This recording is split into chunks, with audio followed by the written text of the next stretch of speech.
and I'd say advantage goes to Jamie from the experience level, just from seeing the both of them play. I mean, Jamie's beaten some monsters in the past, and he's got a previous experience level that kind of gives him the slight edge. I mean, Jamie took quite a bit of time off, a few years ago, and he's still coming back, but he's regaining his old form pretty quickly. So I wouldn't be surprised to see Jamie come out firing if he plays well. Yeah, I think Jamie plays real well too. Don is kind of on a hot streak. I think he's been moving up the list pretty quickly up to number 15 because he started out low, right? If I remember right. I mean, yeah, like 30 he came down. He came down. I think when we expanded to 30 or 35, right? Yeah, and he's moving his way up pretty consistently. So it's going to be an exciting match. I'm looking forward to it. Yeah, Jamie's on the break. He'll be racking here. You'll be looking for, depending on what side he breaks from. If he's breaking for the left or the right side, you'll be looking to see the corresponding wing ball go into the corner. So looks as though he's racking the 2 and the 6. So those are going to be the 2 balls we're going to be watching to move when we break here. Of course, everybody, you made a good, really astute observation yesterday about, everybody's been seeing the Shark Stream, and now they're clamoring to use Magic Racks while they're here. Yeah, that's a perfect scenario. What you're talking about here is people are learning from the Shark Stream. I'm hoping they're learning about the shot making with the experience from yourself and myself and the people we have talking about shots and everything else and how to rack and how to break. But yes, the people are now asking for Magic Racks for 9-ball for other tables, which is obviously because of the Shark Stream. Yeah, they're learning that if you break correctly, you will make a ball and you'll be shooting more. Absolutely. And, it kind of takes the randomness out of the break, which I think is one of the biggest things that pro players have always had an issue with, is the fact that there's, as the wing ball goes in. Yeah, there it goes. And it was the 6 ball. Yeah. Funnily enough, though, if I remember correctly, yeah, actually that was he the broke wing from ball. the left side, and the 6 ball went in the left. Yep. So yeah, the 6 ball was on the left hand side. He'll pull the rack off because, as we all know, having the Magic Rack on the table can sometimes make you a little paranoid. Is the ball going to skid off the rack? It might impede the shot for sure. I take it off every chance I get. Yep. But yeah, what you're saying is it definitely people are learning from the rack, and the break is so much more important than people realize. Some people don't care about the rack, especially when you get to the higher levels. The break is so important. I want to tell everybody one thing out there. Hopefully, got enough people watching already, but we are expanding the list. So, along with our Shark Stream Invitational this Saturday, doors open at 10:30, and if you want to join the list, we're going to have a tournament. Anybody can play. It's $20 to get in. Just come on down. You can watch the obviously the 2 matches on the Shark Stream, and also join the list. Yeah, and it's coinciding, of course, with our monster event, the Shark Stream Invitational. So, monster. I mean, even if you're not coming down to get on the list, you just come down to enjoy 16 of the top players around the state battling it out. We're going to have all 16 players featured that day. What? All 16 players playing on the stream that day. That's awesome. Four different time formats: 11 o'clock, 2 o'clock, 5 o'clock, and 8 o'clock. We got matches all day long. It's going to be an extravaganza. Yeah, it really is. 16, like I said, I had so many people coming up to me saying, man, that list is real strong. I mean, you got some players that I haven't talked to in a long time, but I know can play. And then, of course, I don't know if you heard about Lucas, but I think he's in the top 8 of the Maryland State Finals right now. Really? And that's interesting to note, because Lucas ended up actually losing in the first round. He did. He's fought his way all the way back from the loser side, which he has an uncanny ability of doing. That's how he won his first Kinky, actually. Yeah. And 2.0 is there with him also. Is he still in? He was still in. He met Lucas to go to the top 8. He actually he beat Bucky Sobenthal and to go to the. Get out of here! Yeah, it's 720 Fargo. Mike Matthew. Okay, so he's ready this weekend. So for those of you that don't know who Bucky Sobenthal is, he is, and I'm probably getting his name a little bit wrong. I'm pretty sure it's said a little bit differently. Yeah. If you've ever gone to the Super Billiards Expo, Bucky is he's a household name in that place. He's a pro. He's played phenomenal pool. He has gone deep in that tournament more times than you could count. I mean, he plays really, really strong. I played him in a 720 Fargo. Yeah, I played him in a Wednesday warm up, right? Or no, not in the warm up. I played him in a mini. In a mini while we were there. And of course, the minis, they're all played Wednesday warm up style. It's like races to 3, real small, short races. That if that guy if that guy let me up for air once, I don't remember it. I mean, he played near perfect. Yeah. You know? So Michael's obviously playing good. So he played Lucas, and because they all went together, I mean, he was actually up 4-0 on Lucas in a race to 7, a race to 6. Yeah, and lose. So I'm wondering if there's any shadiness going on, because they're splitting it up. Maybe let Lucas go ahead because he's more dominant player. I don't think so. Lucas has the ability to really turn on a dime. I mean, I've been up on him in tournaments before. Me and Mike play pretty even, and I've been up on him quite a bit. And yeah, so either way, he just wins won. racks. Lucas did win, and I haven't heard an update yet to see how well he is doing.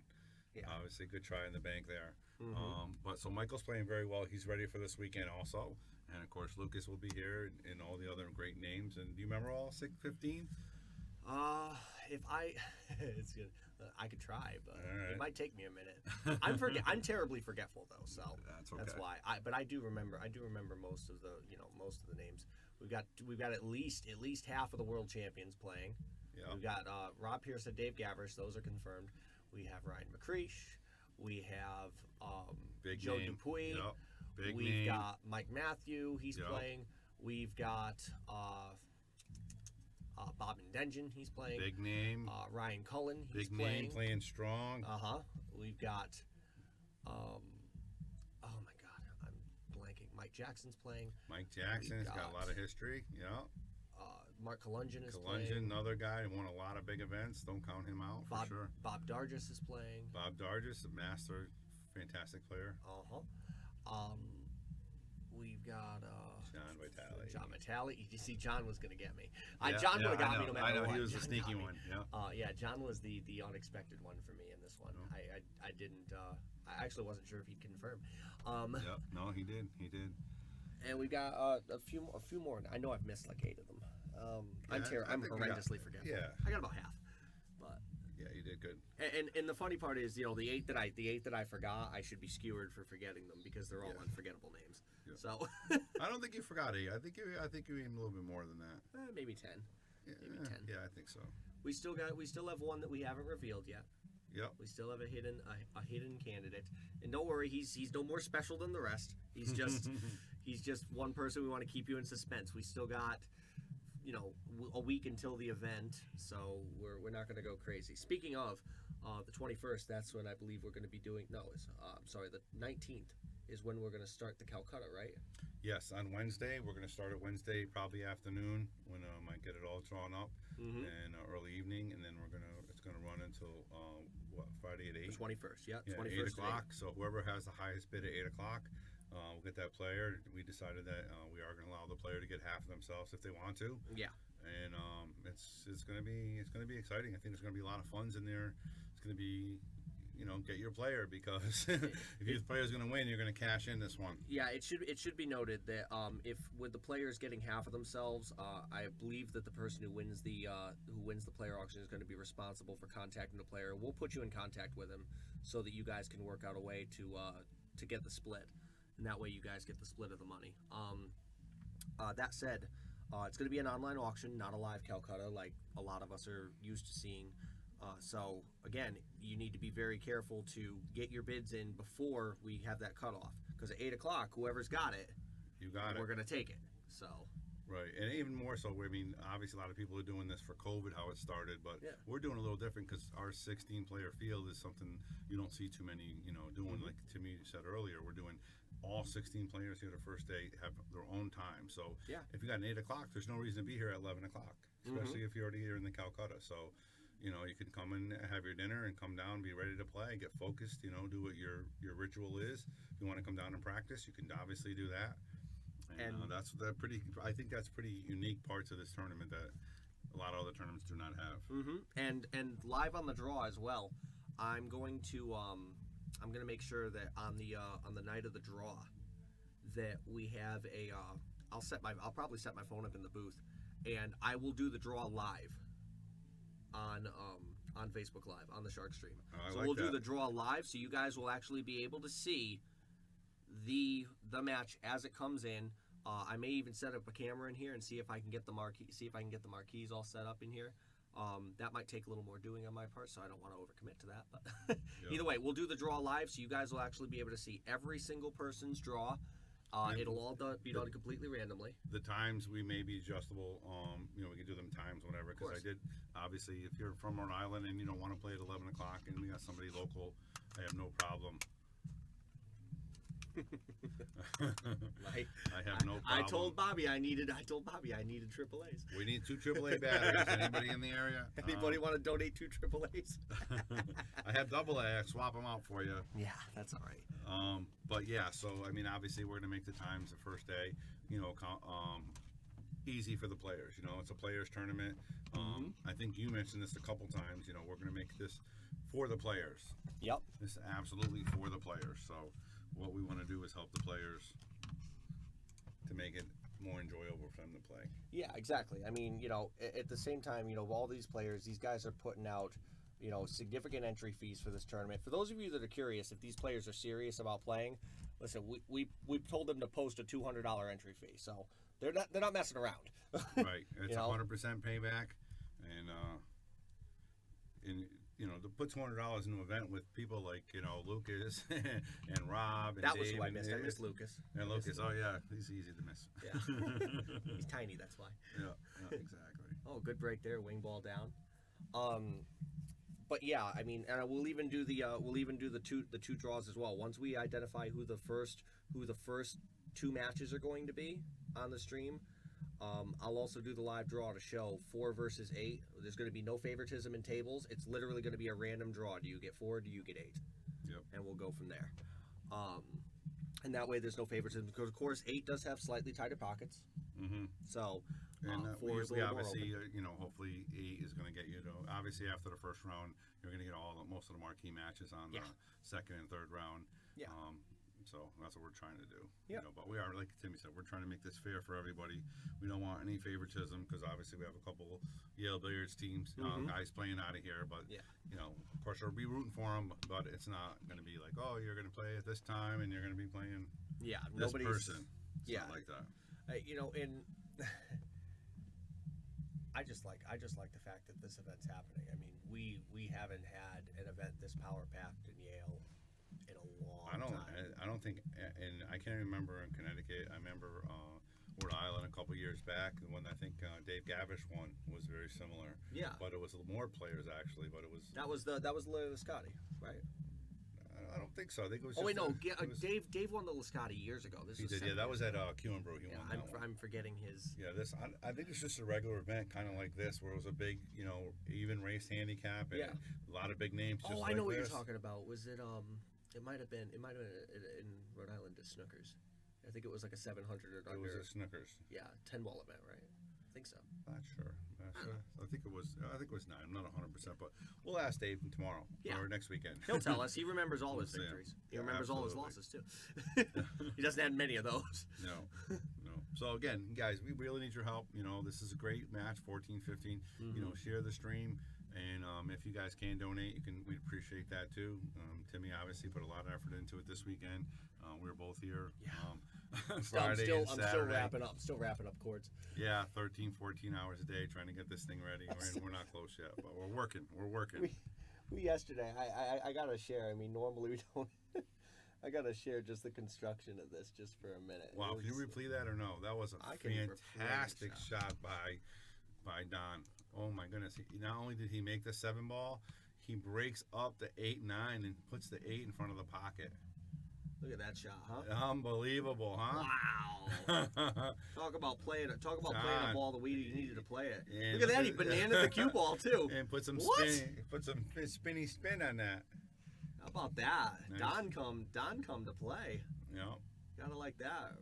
I said advantage Jamie. Well, I'll eat my words. That was. Anybody got a ball? Oh, that was close. Look at me shot. nervous. Look, even he grabbed his heart. One's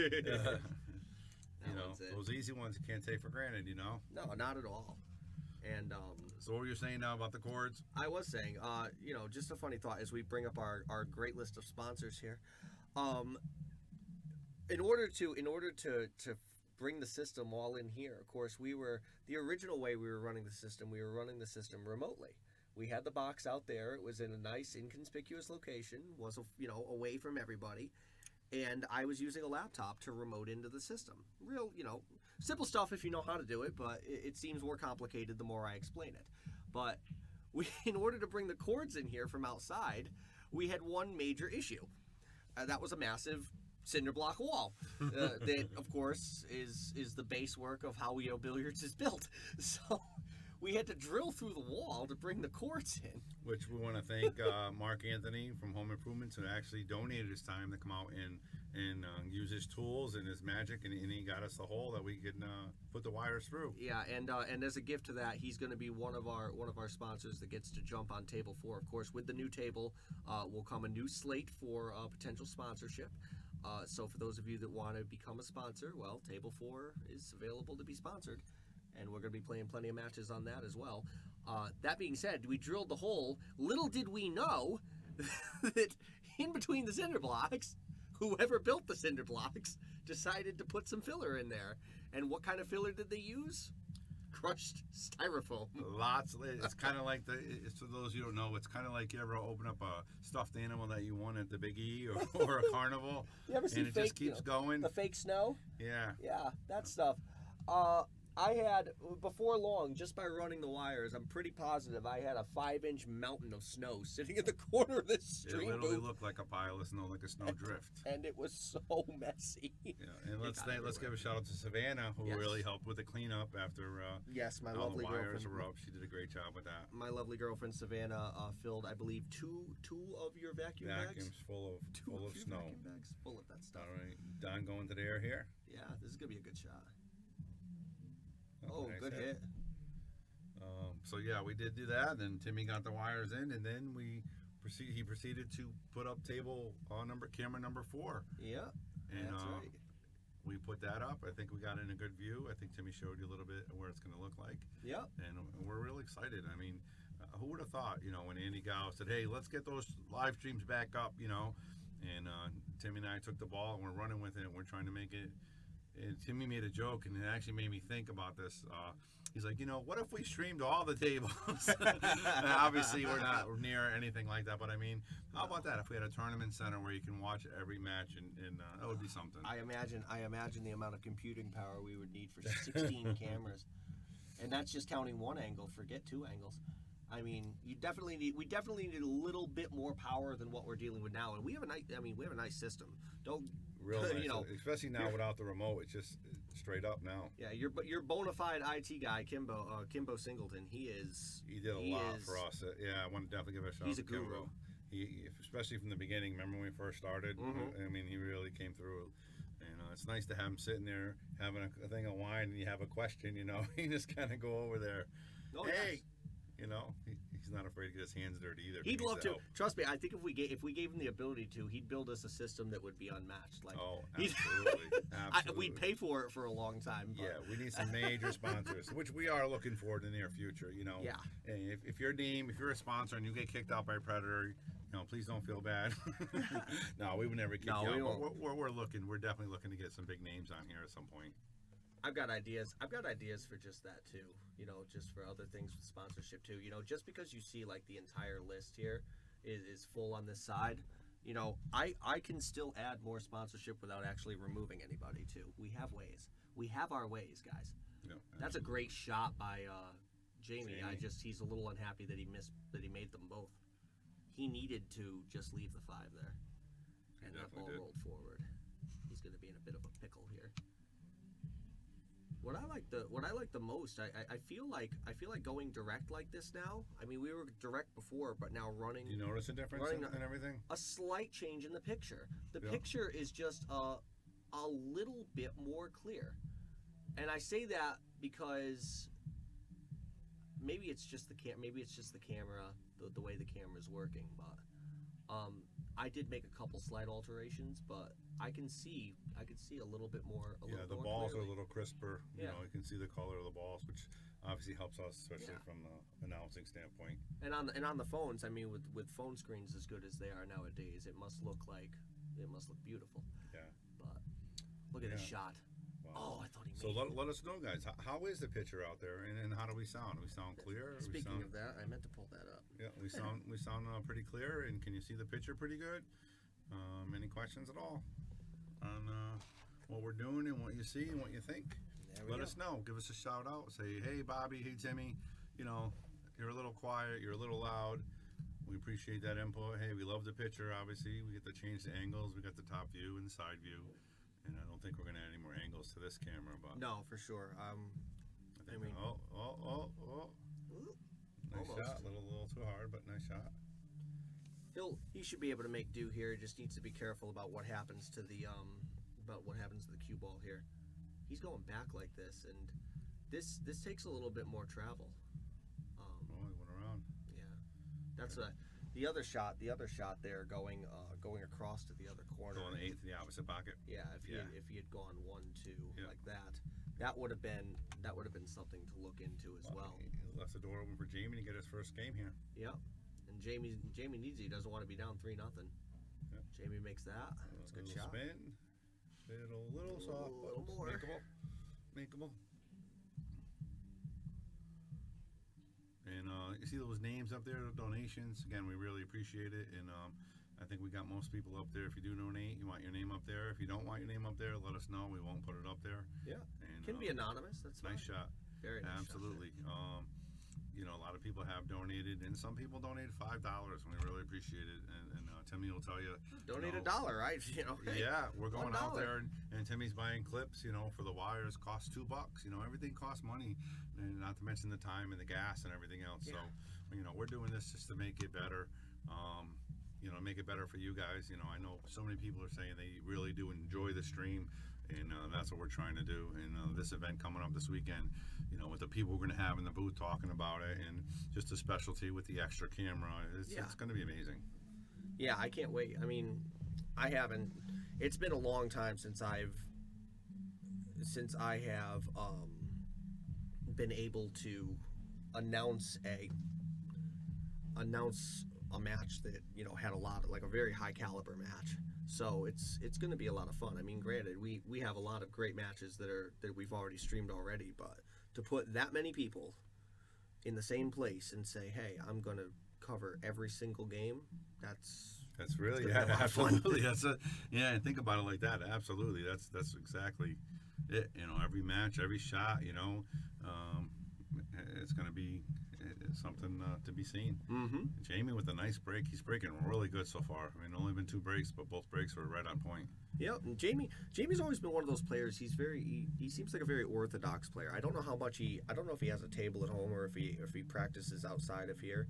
I want to believe that Jamie has a table at home, if I'm not mistaken. Yeah, I'm not sure. I think him and his girlfriend Rachel, they go out and play pool a lot. You know, they go to different places. They're not shy to go to Q and Brew or another place. And I know they've sat here on table 1 and hang out and had some beers for hours. So, you know, he's definitely a player. You know, if he doesn't have a table in his house, he's playing somewhere. Yeah, for sure. Tough shot. Nice save here. Full ball behind that 8 ball, I believe. Yeah, and he doesn't really have a good angle to kick here. I mean, he has to go on the right-hand side, but he just has to avoid the 7 on the way through. He hit it good. And He missed hit the 7 first. Called that one, Timmy. Looked good. Almost called it. Yeah. Almost got it. Yeah. Ball in hand for Jamie. Oh, sorry. No, you're fine. I'm just gonna Tough set it shot out there from like the that. 3 to the 4, maybe. That's the hardest shot, right? Get the 3 to the 4. Yeah. That's the biggest. If you look at this shot here, I mean, if he wanted to, he could sneak by. Yeah, that's the Kinda way I would play go. like I think that. he's looking around. I think he's going to play that. The other pocket's just too much going on with the 5 ball there. You don't want to mess with that 5 ball, you know. Yeah, for sure. He is going that way, so he's got to be careful for the 5. I think he'll be all right here. Yeah, this is one of those you need to be really careful not to over punch it. Yeah. You know, you're Stretching not a little bit. Yeah, you're not gonna do anything to hurt the shot. You just need to make sure that if you make the shot, you're not gonna get too full here. Tassin, no, I have a full listing of players for the Invitational, but until we officially release 16th player and we get the Calcutta going, we're not going to give the full listing of players just yet. But you can go back through all of our posts on the Shark Stream in order to find all 16 players. Absolutely. All 15 players. Right. All the hints, all the helpful hints, and the funny things we said about them, and their experience, the tournaments, and all the stuff about all the great players. Go back and check it out. Yep. That's what the Shark Stream is for. And don't forget, you can also watch us on YouTube. Yes. Just go to Yale Billiards, and that's it. That's in the Shark Stream YouTube, and you can watch the match without even having Facebook. So make sure you tell your friends that, because a lot of my friends, older group, they don't have Facebook. Yeah. And they've been asking me, how can I watch these matches? So now they can watch them. So And you see the purple 4-ball down here. This is what we need to keep an eye on. Jamie needs to figure out what to do with the cue ball here. He could play this shot, but it doesn't look like the easiest shot in the world to play. tapping the table, thinking. Yeah, this seems like a really good end-to-end save. You know, play the cue ball right there. 1, 2. Let the 4-ball just 1 and go up. Just like you did the way you drew it up. I almost drew it up right. Pretty good. Looks like Don has a shot here to kick at it. I don't think he can see it, but nice little kick, should be easy. Yeah, Lucas and Mike 2.0, they're doing their thing. Hopefully Lucas is still in. Oh, wow, what a kick there. Nice shot. Is he going to get hooked? Watch out. Wow. Look at that. That's a rough leave. Yeah, it is when you get a nice safe like that. But that's what he got. He made a nice kick. Give him his credit. Yeah, he did. He had a very nice kick on that shot. Oops. Andy Gauss says share and donate. Thank you, Andy. We appreciate that. Yes, sir. And speaking of Andy, I didn't forget about your request in order to change your logo a little bit. I just haven't gotten to it yet, but I will. Funnily enough, most of the reason that I haven't gotten to a lot of what I've been doing is just some personal things. I'm actually going for a promotion at work, so I've actually been spending the last 2 days just doing interview prep ahead of it, because it's going to be it's a pretty rigorous interview. So my boss has given me a lot of homework at home about that. Yeah, so that's awesome, Timmy. We're all proud of you. Keep it going. Nice. And the Shark Stream will be here for you. Don't worry. Everybody knows you're putting in your time. It's not like you're slacking here. So we appreciate it. Jamie's gonna. Yeah, it's gonna be hard to get from the 6 to the 7. He's gonna need a nice angle. Yeah, he chunked it a little bit trying to hold the cue ball. He hit it with a little bit of top, just trying to let it roll, but he just hit it a little too thick. Nice it's a weird coming here. It's a weird shot when you're playing it with spin like that. A lot of people don't realize how much spin affects the ball in terms of a cut. Like, even not left or right spin.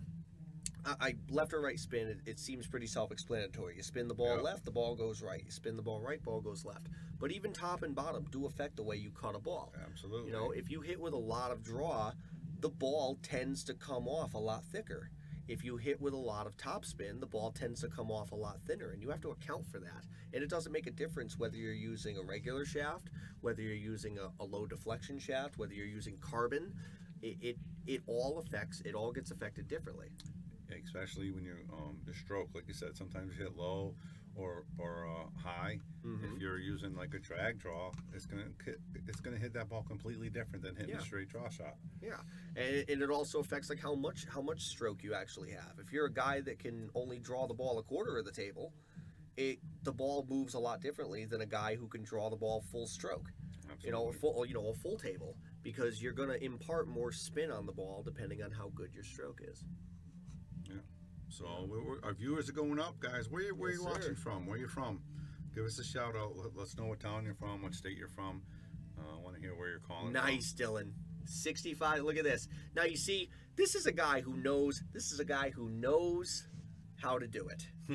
You go home, you get Facebook Watch, your Chromecast, or just maybe even your smart TV just links to your phone through Bluetooth. You go, you put Facebook Live on, you hit the little TV button, and boop. Next thing you know, you got 65-inch Shark Stream sitting on your TV. And it doesn't matter what city or state he's calling from. He's got a 65-inch TV, so he's happy. Yeah, happy and content. He's coming in from Eastern Connecticut, by the way. Yeah, he's probably got some popcorn or something. Yeah. Something to drink, some kind of snack. Yeah, that sounds like a pretty good deal. Gene Hunt, of course, coming in off his big victory on the last list match that was streamed. Sir, he played very well. I might have a question here. Hold on. Yeah, let's see what's going on. 2-2 or 2-1? I see 2-1. 2-1. I think it's 2-2, right? think it's 2-1. As far as we know, Yeah. No one on the stream said the score was different.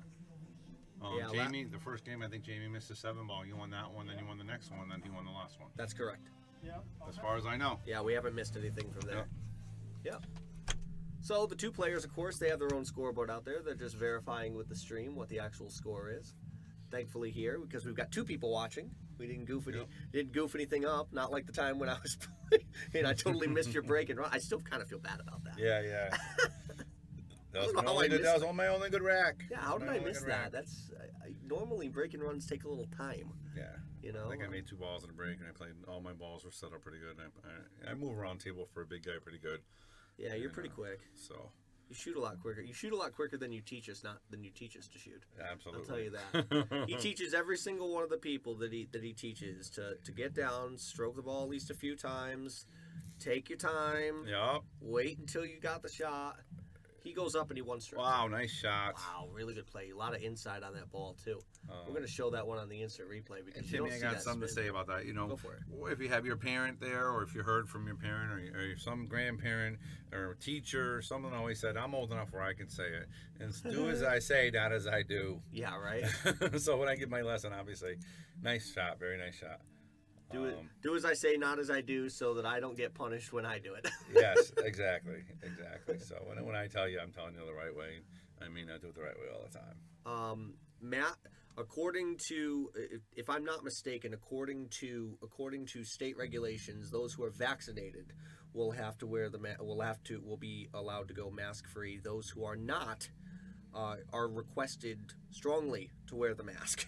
Correct, and we are not allowed to ask, so we will not ask. And so we're going to assume if you're not wearing a mask or vaccinated, and that's the story. Nice out, 3-1. The courtesy there would be if you are not vaccinated, please be responsible. We are trying to keep the doors open. Yes, absolutely. Well, not we, as in Bobby. I say we, not as in me. Yeah, and our regulations as of the 19th, which is Wednesday, is pretty much no mask if you're vaccinated. So that's what we're going with. And, I like it. I like it. I'm vaccinated. Yeah, absolutely. Vaccinated is good. Mm-hmm. And, but that's a good question. Yeah. Any other question you guys got about the tournament? About, like I said, we have a list tournament coming up on Saturday. So if you want to get on the list to try to get on the Shark Stream, you can do that. We also, Timmy and I are doing, if you want your match live streamed, we will do that for a small fee.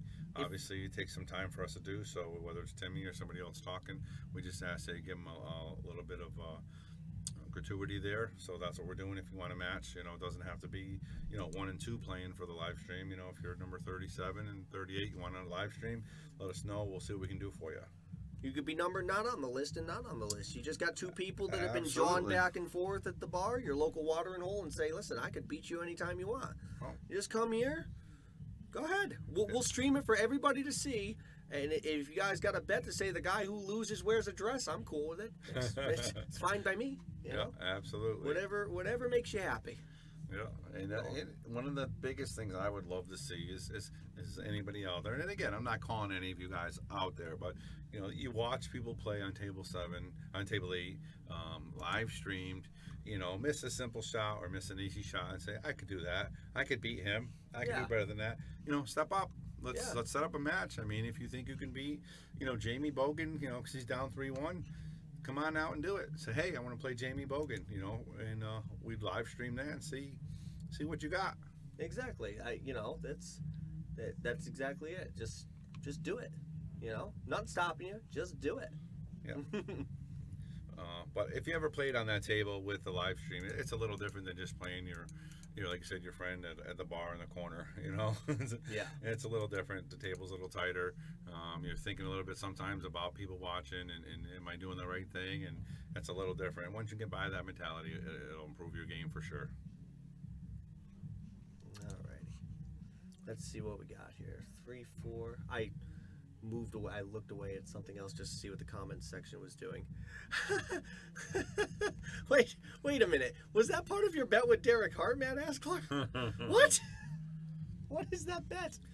I did get a snap from somebody some gentleman wearing a wig and leggings. We weren't sure who it was, but I guess now we know. But it wasn't just leggings. It was for those of you that happen to know the new craze, the quote unquote TikTok leggings, those ones. That's I didn't see that snap. I think I'm kind of happy I didn't see that snap. And he did it when I was away, which is I'm even glad I was funnier. away. Thank you, Matt. Yeah. Appreciate it. That just sounds like all sorts of interesting. All right, guys. So where are you guys watching from? We know, like we said, Mallory's got a picture. She's gonna send it to everybody. But yeah, where are you coming from? Where are you calling from? I mean, where are you watching from? I know Dylan said he's watching in front of a 65-inch. You're from Connecticut, Rhode Island, New York. Where are you watching? Washington. I know we got some people from Carolinas watching. I had somebody from Dallas the other day. Dallas, huh? Mm-hmm. That's pretty awesome. The Shark Stream's growing. We definitely want to get around. So let us know where you're from, where you're watching. 27 people on the stream. Remember, share that stream. Speaking of, I need to do some sharing myself. Yeah, I just did my shares a little while ago, and thank you guys for coming in. 27 live people, and tell you what's happening. Not besides this list match, but we have a huge list tournament this Saturday coming up. Anybody can join. You want to get on our list? It's $20 for the day. And you're going to play everybody. Whatever place you finish, that's what place you're going to be on the list after, I think, number 50. So yep, you can win the tournament, you're going to be 51. You come in last, or if we have 7 people, you're going to be 57. We have 30 people, you're going to be 80.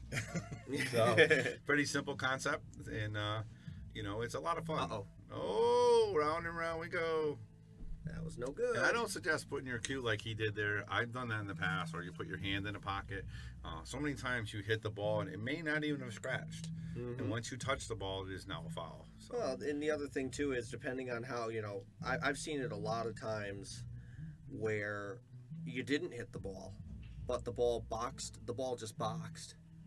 Mm-hmm. And, immediately the opponent goes, well, you touched it.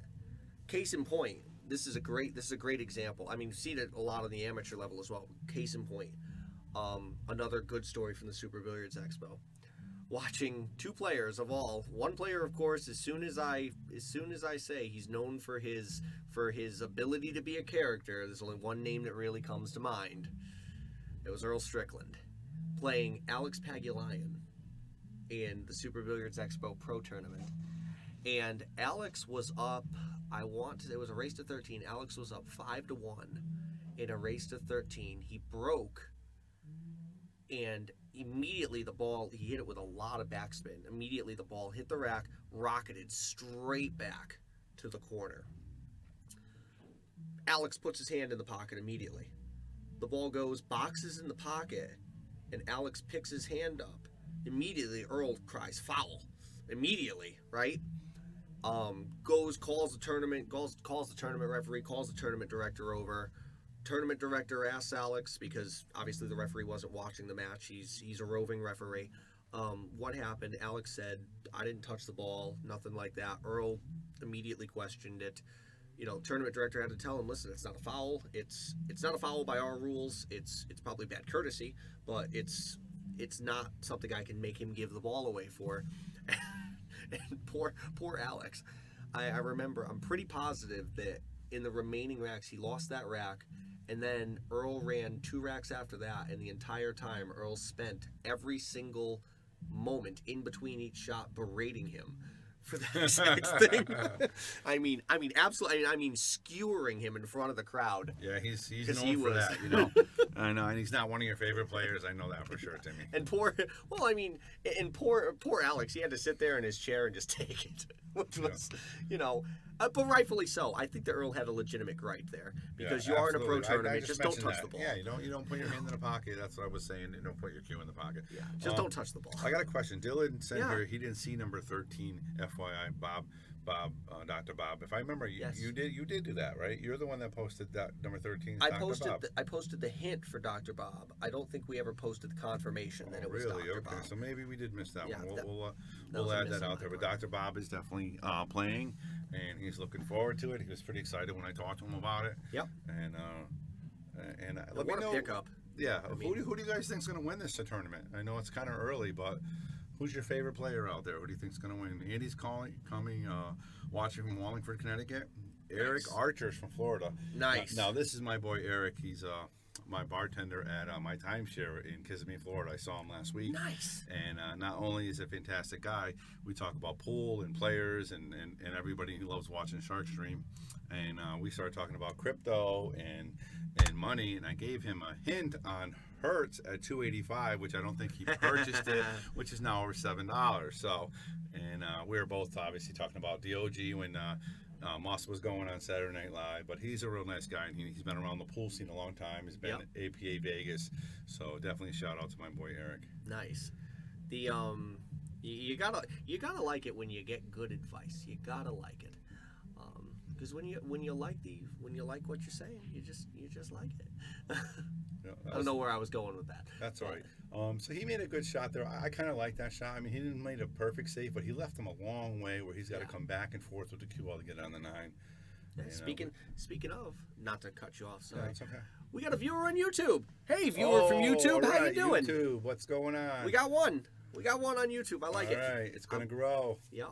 Thank you so much. So please share that. Let everybody know. Post those links. Yes, because we're just starting with our YouTube channel. So please, YouTube, let us know what's going on, and we'll keep the content coming. Nice shot. Very good. That was a great shot in that 7 ball to come up there. Yeah, Jamie draws within 1. He's down She 3 wants to know two. what the races are. The races are race to 11, single elimination 9 ball. The finals will be a race to 13.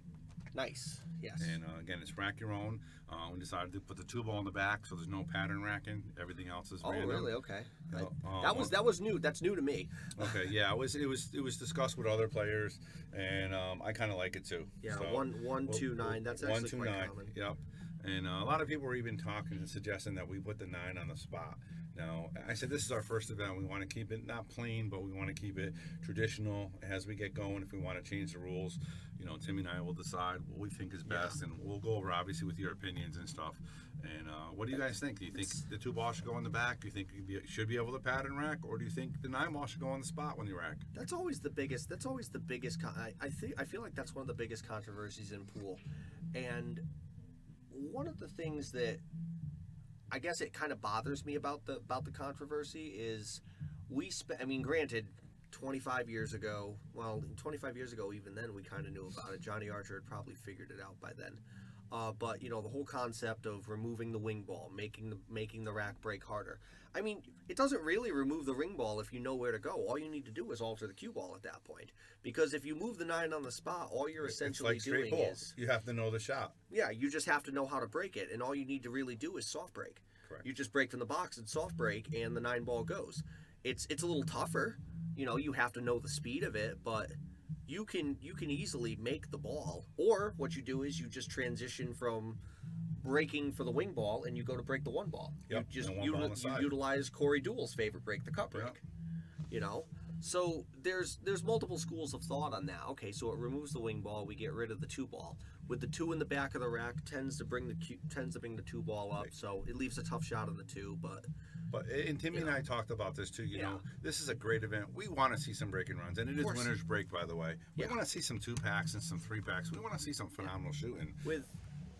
Go ahead. Yeah, we want to see some phenomenal shooting. We want to see people that are going to earn it. You know, we want to see somebody that's down 4-3 and then win the set. 9-4. That's what we're looking for, and not gimmies, because obviously it's the tight table and it's a 2 ball in the back. But we want to see the wing ball. We want to see some great break and runs, some breakup shots like the one that Don made earlier on, breaking up to 7-9 or 8-9. It was fantastic, and that's what we're looking for. We're hoping a great big event. We don't want to make this where it's like, watching, no offense, but 2 2s or 2 3s playing. Yeah. We want to make it so these guys can show their ability. Yep, and all of these guys are going to be great shot makers, and they also know what to do when they get hooked too. And the upside to this too is even though you may get a guy who might run 2, 3, 4, 5 even. I've seen players on this. I've seen players in this list of people run 6. Absolutely. It's happened. I've never seen anybody run. I've never seen anybody in the group run 11. Yeah. But it's it's would be gonna phenomenal. it's Yeah. gonna be. I'd love to see it. It'd be really good. It'd definitely make their stock go up. But with a race to 11, I don't think that we're going to see anybody not have the ability to showcase what they're capable of. Nice races jump to shot 11. combo there. That Wow. was. Is he going to make the 7? I think he's going to. He made the break. Get in He 7. Already made the combo, so that was a good shot. It hung up. So yeah, that's the that's the thing. I don't think that we're going to actually see anybody run out the set with that. So I'm not really as concerned if the wing ball falls every time. In fact, I kind of hope it does, so that we could see some good long runs, like Bobby was saying. Tassin, just so you know, Table 8 and Table 4 are both going to be utilized. So, like I said before, we're going to be completely random in terms of the matchups. If both matchups are going to be set for that time slot, I'm going to randomly choose which one gets Table 8 and which one gets Table 4. Just literally by the stroke of picking. I'm going to put 2 pill bottles in two of the little plastic pills inside the pill bottle. They're both going to have 1 and 2 on them, and 1 will be 4, 2 will be 8. So we'll go from there. It's not like any matchup that we have is going to be a marquee they're all match. good. They're all good, and you can see the two least known people could probably be the best matchup. Hill Thriller than somebody else. So case in point, least known matches the other day. We played a match between 2 players who were of typically lower skill level than we normally see on the top side of the list. And not only did the match turn out great, but it had a phenomenal ending. It did. It's a phenomenal ending for at least television value. So my buddy Eric said, you want to get the Roomba going. You ever seen that video on YouTube where everybody puts 20 on the Roomba and everybody gets a ball in the pocket? He says, I got to do it. I think we should do that and put it on our YouTube channel. I think that would be pretty good. We could. What channel? I could see. Oh, I don't know if he called that. Replay that. That was a good shot. I don't know if he called it or not. We're gonna see. Oh, it looks. Oh, he did He's not going call it. full- He oh, did no, he not. didn't Well, call watch it. this. If he calls this, guys, he wins this rack, but he does not call it. Oh, he wishes Money. he did. Yeah, he's Well, he still shoots either way. yeah, he still shoots because if it's the last ball, it's the opponent's option to shoot, Mhm. and that's how we're doing the tournament also. So yeah, what I was saying is you get the room ball, so everybody gets a ball, and there's six people, $20. You put it on the Roomba and have it move around, and it makes your ball. You get the 120, and we can even do a live stream. We'll have Eric, if he wants to play, he can throw his 20 in Venmo. He can pick his pocket. Eric can pick a pocket. You'll pick a pocket. I know Yeah. I'll do it. We'd probably have enough to do it 100 times. People would love to do that. I'd have a chance. That'd be easy. We'll put it on the YouTube. I think that would be pretty exciting. John, would we ever do it with just? Actually, we talked about that. We talked about that, John. We might end up being able to get a. I'm gonna kill this mouse. That was Don running out that rack. Yeah. I'm gonna go get when I leave here tonight. I'm gonna go to the store. I'm gonna buy like a 40-pack. That's usually Oh, what we the have. Keno I have board, all yes. the other batteries, and I have every other battery in my drawer except for the AAA's. I would love to get a nice ring game with the Keno board too. Yeah. Oh, the Keno board would be fun. It would. So what Timmy was saying is we are going to be doing a lower handicap tournament coming up. I think our next big one might be another ladies, another big, and then after that I think we'll do a lower or partners. Those are the next two that we're talking about. And what do you think about a partners? Partners tournament sounds good to me. Yeah. If we got partners, let's make partners. Yeah. I like the sound of that. Yeah. I think it would be something like this, Yeah. 16 teams, same thing, no handicaps, Yeah. but we'd have this some kind of Fargo limit, I guess. I call on Mike Matthew right now. Come on, buddy. Let's play. Be a the good two matchup. lefties, the two we lefties. we play such good Scotch doubles together. It's scary. Yeah. I mean, we want to kill each other by the end of the day, but it's Funny still story. good. So I'm playing with Mike Matthew. We split a partners tournament in Rhode Island, and love as this you story. know, Michael, my friend, can get aggravating. Yeah, a little bit. So Okay. and we talk about how fast I shoot. Mm-hmm. So now we're 4 or 5 rounds in. We won every single match, Mm-hmm. and he's complaining that I'm shooting too fast. So he gets up and trying to mock me and shoots a ball real fast and whacks it cross corner. And at that point, I politely break my cue down, go to the tournament director and Mike DeMarco and say, I forfeit this match. Wow. And we ended up coming back and making it to the finals, but you know what I mean? And it's okay to criticize your teammate constructively. You know what I mean? But to try to make a mockery, especially to your opponents playing, I was not having that. I didn't think imagine. that was- I wonder what lunch must have been like. it was actually.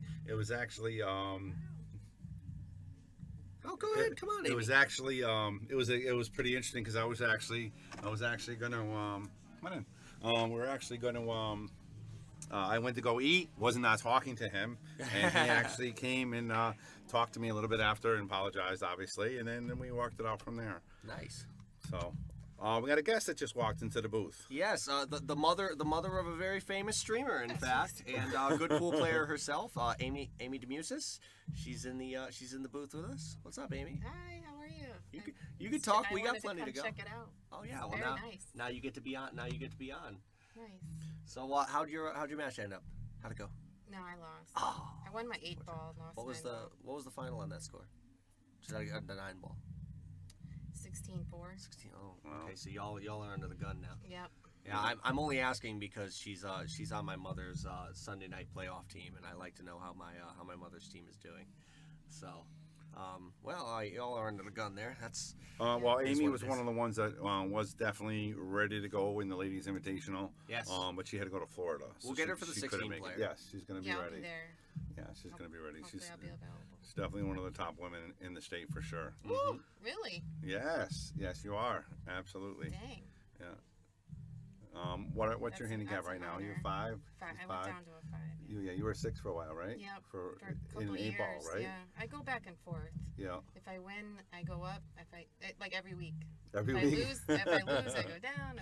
yeah, they can't clock you. They just Yeah. it is what it is. They're just waiting for you to pick a trend. But- What way do you want to go? I tend to play 6s and 7s on Sunday night because of we don't have a 7 on our team. Mm. So you're when, highest level. yeah, so I lose a lot. But I mean, being a 6, I mean, a female 6 there's not that many in Connecticut. Right. No, There's really not. I mean, I think we only have the one 7. Or we had this discussion. It was maybe more than one, but not too many. It's Sevens like in 4-7 In girl. Connecticut, Joanne. Yeah. I don't even know. There's who only else. Joanne is she's the only 7-7. Everybody Connecticut. else is a 7, either a 7-6. 6-7 or is either a 6-7 or a 7-6. I don't know if there's anybody else who's 7-7 and above, except for Joanne. I think she's the only one. If I You mean remember like a correctly. 7 and 9 ball. Yeah. Oh yeah. Yeah, everybody else is either they're a 7 and 1 and they're a 6 All or right, over Jamie any makes a other. nice cut shot. See He where made the that 9 ball too. lines up. That's a crazy. He's that's got a crazy another shot. He's got another cut now. It was a nice cut. He's got another cut now. All right, we let's go. see if he makes it. You could Yeah. double this room as a sauna. It's kind of hot in here. Oh, that's all right. We got a fan down there. Yeah, it's The, kind of one. Yeah, we got to turn the fan on. That's yeah. all right. I'll get it. Yeah, we're working. They have like tabletop air conditioning. There we go. Yeah, right. Yeah, exactly. That Yeah. would be nice too. Well, the reason that I put that down there actually is mainly because of Sound? the fact that these condenser mics pick up everything, Yeah. and I actually put it up to the mic. I put the fan up there level with the mic, and I just put it on the lowest setting to You see. couldn't hear nothing. You could hear it Yeah. 100%. Yeah, so that's So- would be nice and cool. That's all right though. So welcome to the booth. Well, thank you. Yeah, and- thank you for inviting me in. Yeah, I mean this is Hi what we everybody in got. the chat. Yeah. Actually, Amy, I meant to get back to you on. Amy does she makes custom tumblers, right? Yes. Yeah. Yeah, and she makes custom tumblers, and I think we're going to talk about something about maybe posting some at Yale for sale, something to do with the Shark Stream, maybe Yeah. something Ooh. like that. So I like that. yeah, if you guys design want to, something and I'll make do you have just a Facebook page or something, or no? So just on my own page. Yeah, do it I have on an your own. Instagram though. Instagram, okay. We could So- post that. That's Yeah, we could absolutely. Post that. We can make that work. So she did a nice one with some pool balls and some stuff like that. I so just started like a basic design just to show you like something like we could. yeah, I didn't go really far with it because I didn't. But a couple of people have asked me for pool cups. yes, Mhm. of course. And so I was Everybody like, wants pool everything. I If you was look at working- my category, I have earrings, I have you name it, I got it. Because people want pool everything. Yeah, So well, they can get their names on, their team names, or their whatever. that's you know. great. Captain, give a gift to the team. Sure, absolutely. Yeah. So Top shot I'm gonna here. go back and watch my. all right, it was end nice my talking to you. match, Thanks for hopefully. coming in. All right. Tell my mother I love her. I will. Tell her to watch and share the stream. I will. Bye, Thank guys. you. Have a All good right. night. Thank you, All right. Amy. just little fun fact about Amy. For those of you who don't know, she's actually, like I said before, the mother of a famous streamer. She is. We're talking real famous. Yeah, real famous, like real famous, like set for a good long time famous. She, in case any of you are known or knowledgeable about competitive gaming, her son is actually a professional at the video game Rocket League. And for those of you that don't know what that is it's a game, essentially soccer played with cars. So it's a real fun game to play. I've played it quite a bit. I'm And terrible at he's it. traveled all over the world Yeah. for China, The former world champion. former world champion. You know, he did a he's- phenomenal job. He Yeah. big stuff. Mhm. You know, Amy was lucky enough because she was so young. He was only 17, I think, at the time, so she had to go with him. And Yeah. how about that? Mhm. You know? I remember in my journalism days, I actually interviewed him for the local news. Oh, really? Yep, I That's did. that's really cool. It's a lot of fun. He showed. Oh, did you see that kiss? That's trouble. That might cost him a game. I might tie this up right here, Timmy. Yeah, Don doesn't want that. That's for sure. No, that little kiss was.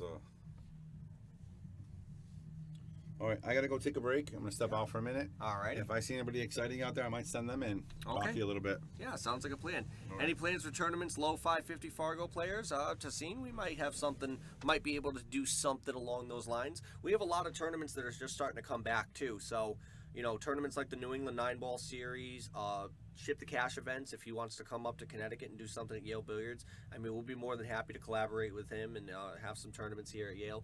A lot of tournaments around the area that want to make that want to make their name on using the Shark Stream.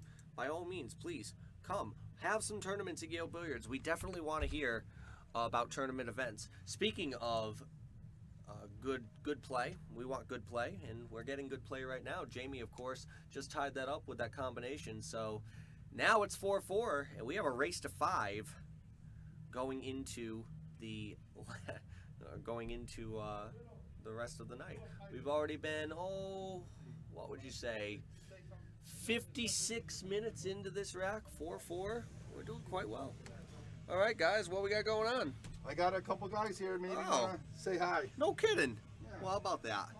What we got going on? Let's see who we got jumping into the booth here, as we got a bunch of people coming in. I think Jack Roberts Corbin there. You can just listen. Come on in, Bobby. I won't grill you. I There you promise. go. See? You We the got- fan- you got the fan under there. We got a great couple of guys coming in here. Yep. Say anything if you don't want. I don't want to. Thank you. How we doing, Bill? How we doing? You know who we got in the booth? It's gonna blow your mind, guys. All right. We got a downright living legend coming in here. Oh, thank We you. got the oh boy, oh chicken. All right, so we got. Could you close the door just a little bit so I can eliminate the music? There we go. A little tight in here, I know, but all right. So we got the two people joining me in the booth now. How about this? We got the Kickin' Chicken. That is the Kickin' Chicken, Hey, and of everybody. course Yeah. the legendary Bobby Hunt, a Connecticut legend, great one pocket player. Say hi, guys. How you doing, everybody? He's nervous. Bobby's super nervous. You're not gonna believe it. He's in the booth here, super nervous. Bobby's shy, but he's a genuine road agent, and he knows a lot of I've great spent my whole stories. life hiding from the camera. Well, now you're stuck. Well, thankfully there's no camera in here. It's just a microphone now. This is just as bad. It's all right. What's this button do? Yeah. What if I push this one? Oh no, don't do that. That'll kill the stream. We don't want that. Oh, all right. All right. So what do we got here? We got 4-4. Don and Jamie from outside. What have give me the pulse of the crowd. Like what's going on with the players? How they feeling out there? They seem to be having a good time. They're laughing and joking with each other. Oh yeah, Nice. great vibe always here. Yeah. That's good. Because I see, you see some players that get serious. You can kind of tell you can kind of tell how they're feeling by the balls they're making, the balls they're missing. Yep, a little bit of melting from the stream lighting. Mm-hmm. I grew up in an era where you didn't want people to watch us play. Yeah, I know. I'm gonna say some of your best action, unfortunately, never got filmed, and that's a shame. Well, Just for the sake of posterity in the long run. yeah, You well, know. we didn't have this back then.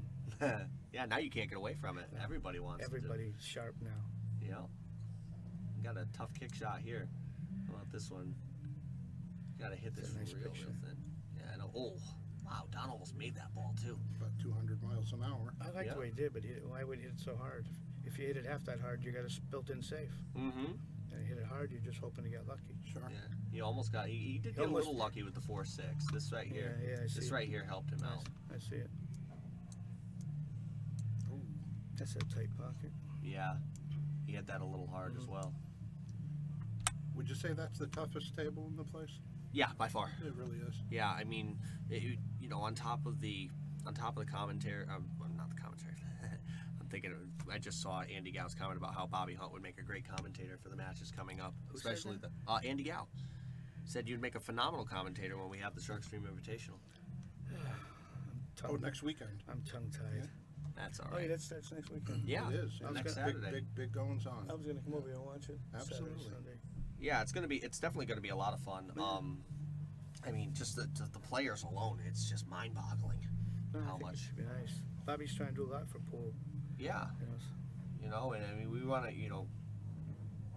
be able to, not only have the tournament, but be able to get it out there for people that may not necessarily be able to get here.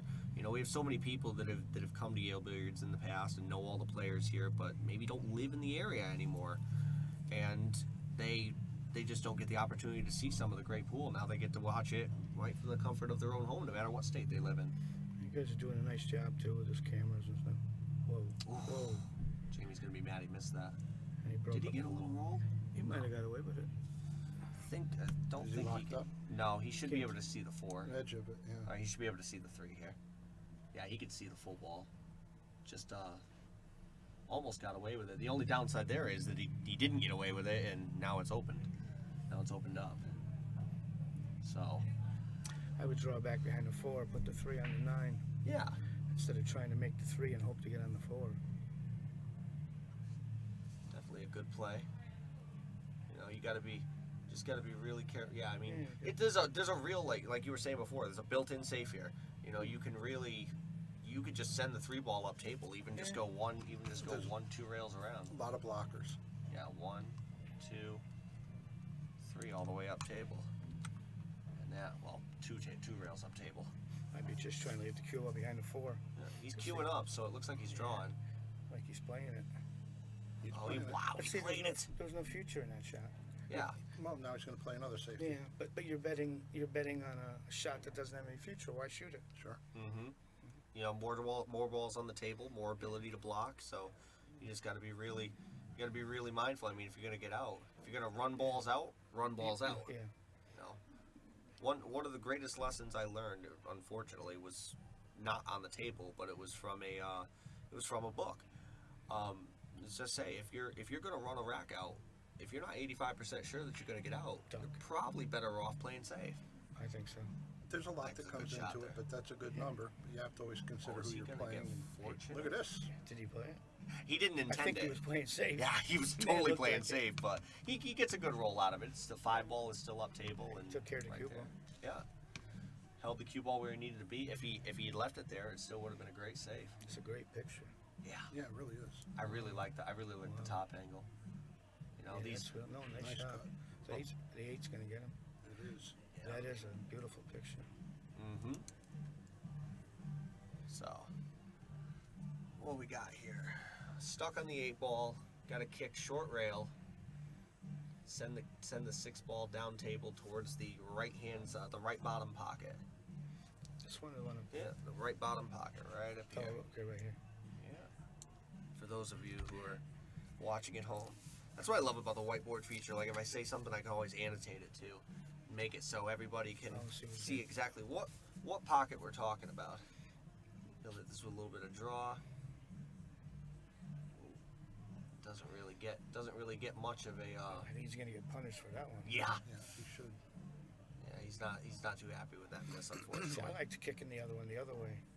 Here's a This way, up that way. Then you kick the 6 ball that way, and the cue ball you have separation. With the 8 in the middle, you had a chance of getting away with it. Mhm. The way he kicked at it, if he didn't safe you, he had to leave you a shot. got a question for you, Bobby. Just out of curiosity, but Bobby had a question for you. What was the best room that you ever played in? Chumps was pretty nice, but New London was my favorite pool room. New London. Yeah, well, I've been What was the room called in New London? I don't Crown know. Billiards. Crown Billiards It's in New still there. London? Okay. It's just that was always the best in the East, but Yeah. not any longer. But Yeah. Crown Billiards for those of you worst- who remember it. Go ahead. the worst pool room in the country was in Middletown, Connecticut.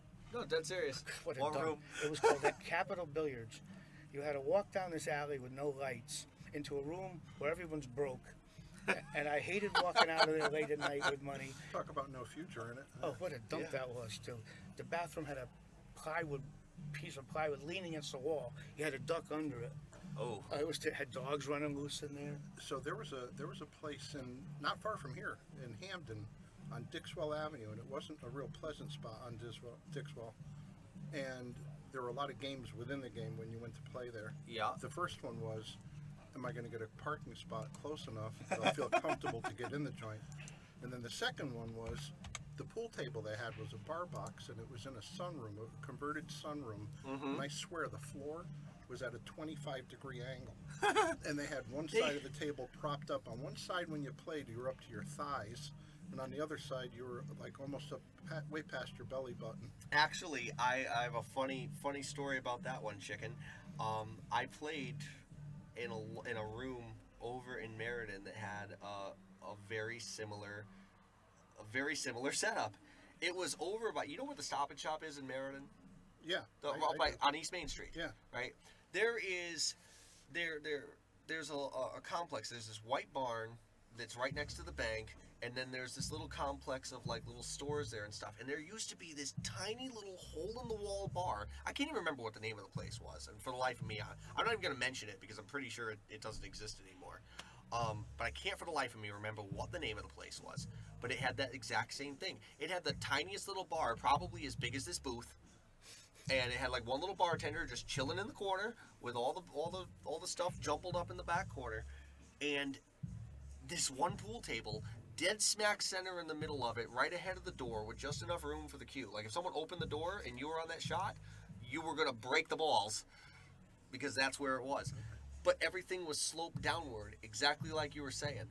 One side of the table up to your waist. The other side of the table, you were like this, looking over, shooting up over the top of the ball. It was unbelievable.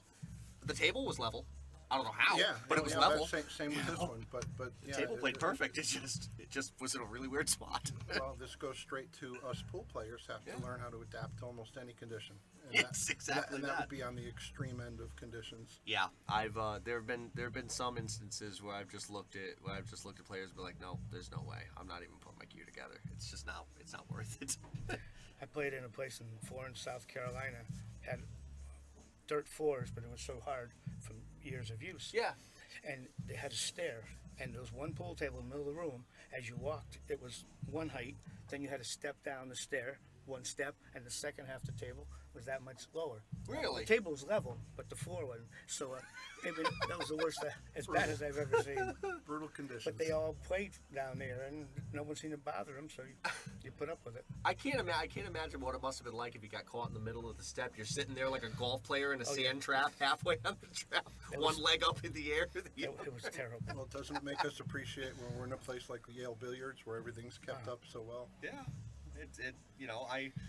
I definitely grew to appreciate it quickly. That's a fact. After you see some of what's out there, sure. Yeah. Back in the 70s, you'd get down south and pool, the tables were horrible. And we were This way. we were spoiled up here because every pool up here had nice tables. And we'd get down south and you'd have tables without rails, no felt on it. But everybody in the south was playing, so we put up with it. And when I went to my first gig as a meteorologist, when I went out to Arizona, there was this one place. Of course, I lived in Yuma. Amazing that the town of Yuma has a standard population of 90,000 people during the summertime. During the wintertime, that population quadruples All the because of snowbirds. winter visitors, snowbirds, exactly that. All the RVs. I mean, they had whole like sections in the foothills of Yuma, just whole neighborhoods that didn't exist in the summer, and it was just empty lots with little stone markers to depict, where the ends of the lots were. And people would just come and take their RVs, hook their, hook all the stuff up, get their plumbing all set up, and hook their water up, and boom, that was their house. And they, these are, beautiful RVs that expanded into the double Tremendous, wides yeah, as, yeah. $100,000 machines. And I remember I went out there, and of course, once I got settled in, oh, that unfortunate break there. scratch. Once I got settled in, the first thing I did was I said to myself, well, I gotta find a pool room. I had everything I had was all unpacked. I got food for the house. I got everything all set. Gotta find a Suits pool. got to the dry cleaner, and I actually had some time off. And I was like, all right, I gotta go play some pool. It's been like 2.5 weeks. I'm losing my mind. So I go into this one place. I go looking for a pool hall. The one thing comes up called the Golden Q. Okay. Always. Always the Golden Q. So I go into this room, and of course, as soon as I walk up to the place, the building is less than stellar, and the sign was probably a good 55 years old. Walked in, had an arcade, about maybe the size of Yale's party room, and then had another room that was about the same size as Yale's party room with 5 Gold Crown ones. Nice. Now, these were not well kept Gold Crown ones, but they were Gold Crown ones. They had what looked to be Simonis cloth that was probably a good 15 years old, at least. And they rolled a good diamond and a half, but they did the job. I sat there, table time was $4 an hour. It's not- For imagine that. I stayed there from like 12 to 6 one day. Paid like $25. I was stunned. Yeah, cost and you 100 here. and there there was there was one table in the room that kind of rolled a little bit less than the rest, which was nice. So I kind of just tried to stay on that table. No one else ever went in there. So So it was helped. there any action, Tim? No, there wasn't a soul. There wasn't a soul there until Ghost Town. yeah, in that particular place. And then one day, I went out for a drink with a couple of friends.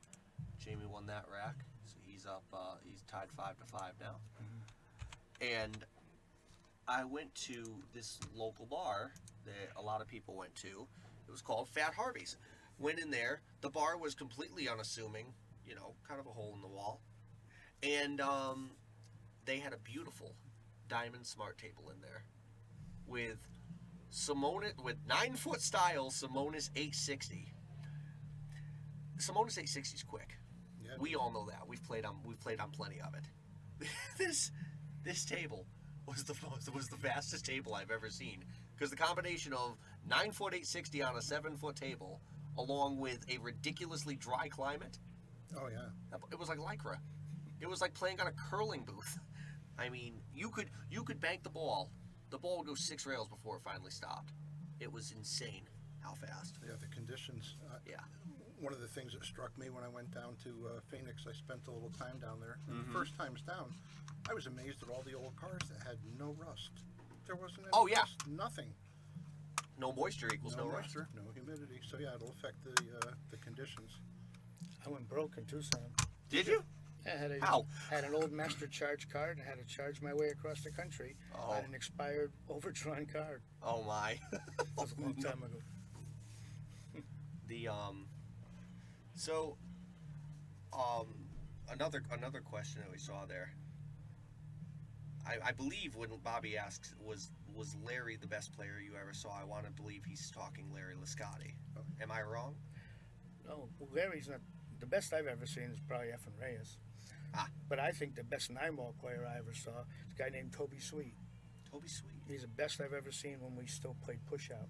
Who how did you meet? Like what era are we talking? This would have been the early 70s to through the 80s. Okay. Yeah. So before the rules of before the Yeah, the Texas Express had come in, yeah. Yeah. And we were still playing push out. Yeah. And Toby was the best I ever saw playing it. Nice. So for those of you that they're relatively new to the game or don't understand that the original rules of 9-ball had nothing to do with the rules that we play today. Nothing. The original rules of 9-ball were not the Texas Express style of rules where it was hit your lowest object ball in hand, and that was pretty much the rules. That was made for television. It was made to be quick. It was made to be flashy. The original rules of 9-ball actually featured a push out, where if you were hooked on a ball after you made a ball and At any time. At any given time, it didn't make a difference. You were hooked on a ball. You could elect to play a push out, and your opponent would have the option to give it back to you. It was an insanely slow way to play the game, but it was the common way to play it. It was a fairer way, I think, because people couldn't get lucky and snooker you when they dogged it. Mm-hmm. You could push out of it, these problems. And you had players who banked really well would push to bank shots, and different. You push to your strength. Being left-handed, as you are, I realized early on there was a whole area of the table I could push to Yeah. that right-handed players never thought of. They would have to stretch where it would be easy for lefties. Yeah. And I don't know why I picked that up, but I learned it early. It was great. I didn't like when they changed the rules now, Yeah. because now really the break's got a huge effect now. A monstrous It effect. wasn't yeah. a big deal when we were young. The break was like a second serve in tennis. It just started the rack. Yeah. Now it's just huge. Mm-hmm. It's big. It's really big, and that's why Bobby and I were mentioning before. It's hilarious. So many people watching the stream, and now you get people coming in who you never expect. They're like, "Hey, can I get a magic rack along with the balls?" Because they want to start learning the Yeah. nuances of how the It's- magic it's rack so- plays. And the big push out now is, with today's game, we see a lot of people pushing straight away to a jump shot. Yep, that's a move that I employ significantly. Yeah, everybody's 'Cause- getting so proficient with the short stick. Yeah, because I'm very okay with making a jump shot, even if I don't make it. I would rather try my hand jumping the ball than let my opponent get the ball, get something or have a chance at it, either hook me or Basically, it's about run out. controlling the table, right? Yeah, it's all about that. Maintaining. So it's definitely huge, especially in the pro side of the game. Goodness gracious, the jumps they make, it's unbelievable. It makes you wonder why. Like I understand why the argument used to be, should we get rid of the jump cue? I never You know? liked the jump cue, No, and I have 3 of them. yeah, and like I'm totally okay with the jump being part of the game, because it's been part of the game Since you started. ever since I started. But of course, the jump is probably newer compared to before. You had to jump full cue. Yes, past, and, right? and with the old felt, it wasn't easy to jump balls. Yeah, You know, balls were heavier back then too, being different, right? Well, I don't heavier. They didn't have as much life. That's It certainly had it in the bar boxes with the mud balls. Well, that was different. What a horror show that was.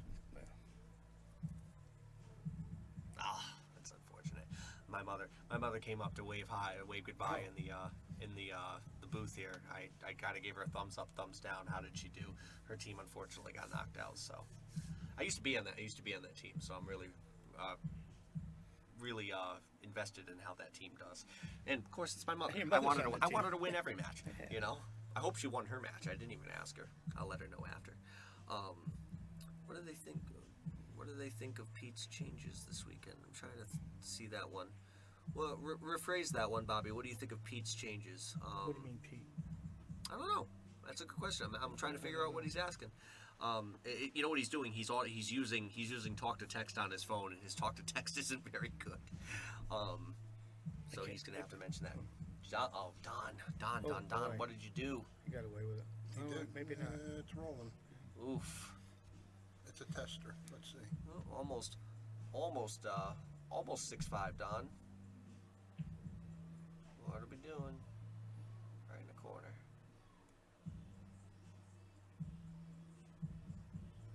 Oh no, he missed it back. Oh, he's just gonna leave Don the same shot the other way. Pretty much. Okay, so it's a question of who wants to make this shot, because that's pretty much it. You're both gonna keep getting this shot, so. Oh, 5-5. Oh, 5-5 instead of a 5-5 instead of a race to 6. Oh, that's a good question. I don't know. Oh my goodness. Oh goodness, he missed it the other way. This one he's not gonna leave the nicest of chances though. I say it's going to get drilled right in Nah, cross-side. it's gonna go. My place safe.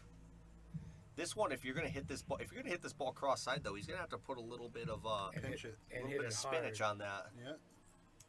I Hit would- that low inside. You have Low to inside, smack baby. that ball. I would 2-rail the 9 now. Oh, you know what? At this angle, it looks like it's a little bit past the point. Yeah, you Yeah. can. Yeah, I think you're playing safe. Yeah, you definitely should play safe here. If you're really ambitious, you're hitting this ball with a lot of spin. I'd leave him 9 feet Nope. away. I think down the bottom rail. try to. Yeah, I wouldn't want to play safe here. I mean, definitely, it's too close a match to be getting that Am I ambitious. looking backwards? Is that the top rail? Yeah, the top rail, Yeah, the top rail. back, the back is the braking side. Oh, what do they think of Pete's chances this weekend at the Invitational? Thank you. What do you guys think of Pete Genovese's chances at the Invitational this weekend? I don't know all the guys playing, but I heard some names, and I know there's some killers in there. Mm-hmm. I think Pete's got as good a chance as most of the guys, but As the other honestly, 15? you're gonna have to Yeah, get I through think some tough action. He plays pretty good. Pete is playing good, sure. Plays good. He breaks good. Yeah, he has a great resume. Yeah, You know, He I played mean, a long time ago. Yep. Well, who are some of the killers? I mean, you got Bobby Ryan Dargis. McCreesh, the Dargis guys. You Yep. got Only one Dargis. Mr. Joey Dargis is not in the Oh, tournament. okay. He is not in the event. Just Bob. Okay. Um, Is Joey Bob- Dupuy playing? Yes, Joey Dupuy is going to be in. Dave Gavrish, Rob Pearsall, Lucas. Oh yeah, all the local guys, sure. Mike Matthew is going to be playing as well. He jumped in. We've got Ryan Cullen. Bob He's going to Mendenja? be in. Bob Mendenja's going to be there. Top stuff. You know, oh yeah, he plays really. He Ryan plays just really, did great really in the strong. blue felt, didn't he? Yep, he did. Darren Jevons is going to be playing as well. That was another name that I knew I forgot. I keep forgetting. You know, I tried to name all 50, and I'm pretty sure I got to 10. Is Eric Tang in? No, Eric Tang actually declined. Oh, And the okay. reason he declined was because he didn't want to sleep on his couch. He said that his wife was going to kill him if he played another tournament after running a blue felt. Such is the life of the Yeah, pool addicts. happy wife, happy life. That's right. That's why I've had 3 wives. Touche. Yeah, there you go. I think no one plays any better than Rob Pearsall. When he plays good, I don't see him having to lose to anybody. No, I've seen him do immeasurable damage on a pool table when he's playing. He's got a great break. He pockets Yeah, well. He brings nothing, a ton, yeah. nothing bothers him. I love the way Rob plays. Mm-hmm. He has a really great a really great attitude about Oh, yeah, the game I too. think- Mark Kalungian, he's going to be in there too. Oh, Forgot Mark about should Mark. be in. Don't forget about John Vitale. John Vitale's going to be playing as well. Is Phil in or out? I'll leave you in suspense on that. We haven't announced him. Oh, okay. So- I see his wife's pregnant. Yes, he is. He's going to be a daddy. Congratulations to That- Phil. That now makes all four of the the reigning world champions who have children. Of course, Bobby is by far the oldest of them all, with Rebecca already graduated from college. But you know, all 4 of them have their little babies. Hilariously enough, I didn't even think about this, and I forgot to ask Phil if they've revealed the gender of the baby yet. All three of the current fathers all had girls for their first child. Yeah, there won't be any pool players. No, well, you never know. Yeah, you're right. you don't know. You never You're know. right, you're right. If they are pool players, they're gonna be threats. You know, if the pool genes carry on, they're gonna be The right it's gonna be pedigree, troublesome. yeah. You know, they definitely got genes on their side. What's going on with all these gender reveal parties I'm seeing going bad on YouTube and on the news? They'll want to announce if it's a girl or a boy, and they end up burning the house down. That kind of Yeah, one of them started a wildfire in Arizona. They sure did. Seriously, Yes. it was nuts. I forget which Yeah. which fire it was, because they always name it after like they. Whatever happened to showing a sonogram and giving a high five? Well, everybody wants to be flashy. Yeah, flash. You know, Yeah. well, what can you say when you have the ability to go viral on YouTube for something wacky? My favorite ones are the ones that unfortunately end badly for the poor guy. You know, my favorite compilation lately. I just watched a compilation of different gender reveal parties. Yeah. Guys who were begging for a son Oh. and got another daughter And or got a daughter. Trying to hide some disappointment. Yeah, or and then they something. just get geez. visibly disappointed. like bereft. Yeah, one guy had 3 girls standing next to him, and you could tell in his heart that he needed nothing more than to have a small child just to kind of counterbalance the hormones in the house. Oh, man. And And he didn't get his wishes, yeah. you know, he shoots the target goes pink, and he's like, God, he He wakes throws up- his gun on the ground. He wakes up every day the underdog, right? Yeah, he's he's just, oh my goodness. I hope he called that. If he didn't call Wow. that, he's gonna be mad at himself. He couldn't have called No, it. he didn't call it. But he gets to shoot. He gets to continue shooting. And I believe that they're questioning, does he get to continue to shoot? So I would I think have, so. with a He's- 9-inch, He huh? still made a ball. I mean, yeah, I have a feeling they're about to come in here and tell us. So I already know what they're going for, and I'm just gonna point. And yeah, I'm just gonna point so he doesn't have to open the door. Yeah, I just let Jamie know, hey, you shoot, guy. Keep going. You're kind of I like have the a Wizard question. of Oz in Yeah, here. go for it. Nice. I have a question. Let's just Yeah. say, the 2 was next to the 9. Yeah. You put the 9 up. If it's in the way, now you've snookered yourself. Yeah, Is that how it would be? yeah. Unfortunately. So you make a ball and you get penalized because you snooker yourself. Yeah, in that case you do. And in the case of the 9 ball, if you make the 9 ball in the wrong pocket, you don't continue to shoot. You know, your opponent will actually get the option to come up and take that shot from there. So there is that. But at the same time, it's also the punishment of, hey, you should have called the 9 ball. But at the same token, the 9 ball also in a lot of formats is a win if you make it in early. So Most of my life, if you made it, didn't matter how it went in, you win. oh yeah, Now and that's the rules are changing. well, it's still played on the pro level if you win, you're in. Actually, the World Cup of Pool. I don't know if you guys watched any of it. The Sure World Cup did. of Pool, it did happen. I heard that. Luckily, I have, you know, funnily enough, I was able to watch it because I forgot to cancel my subscription. You know, to DAZN. yeah, Yeah. exactly. And I got it for the Mosconi Cup, and then of course, you know, Christmas. I started worrying about It's Christmas been running. things, stuff like Your that. card's been getting nicked every month. Yeah, and of course, I don't look at my statements every month, so Yeah. I ain't missed the money. Well, there's a good Yeah. month for pool. You'll What a see shout that the next one coming up too, Mhm. the Whirlpool Masters. Yep, and I've been watching all the snooker events as well. That was a really, really good shot. was a nice Sure jump was. shot. And you know, I'll get the opportunity to see a lot of snooker as well. Plus, they have a lot of boxing matches. I don't mind watching a boxing match every once in a while on there. But By the way, on the World Cup of Pool, mm-hmm. big surprise was Darren Appleton and, Oh. and Carl Boyce coming out of nowhere, really. coming out of retirement, basically. Yeah, they're out of retirement and they made second place. Yeah, considering how much Darren hadn't played. I mean, Darren had just started playing again. In case some of you don't know, a lot of the reason that he wasn't playing some of the events, especially some of his World Pool Series events too, was he just had a couple family troubles. You know, I think he had a loss in the family, and he was I heard his father grieving. was sick too. Yeah, and so he was focusing on family, and you know, all very noble, of course. But when it comes to being a player who makes money based on how good you play, you know, World speed player, yeah, by the way, yeah. Sure. he wasn't really playing a lot. So for him to come out and do what he did, I mean, that was phenomenal. Carl Boyce just says, "Oh, I'll leave the commentary booth, go grab my cues." Worked out nice for them. These guys weren't missing many balls. It No, was not at amazing. all. They fell apart in the final, really, but the you know, And they the got quarters unlucky. and semis are They got phenomenal. unlucky too. Christoph Reinches from Germany. He made a couple of lucky rolls too. That 9 ball was Oh my probably God. the most. He lucked in two Yeah.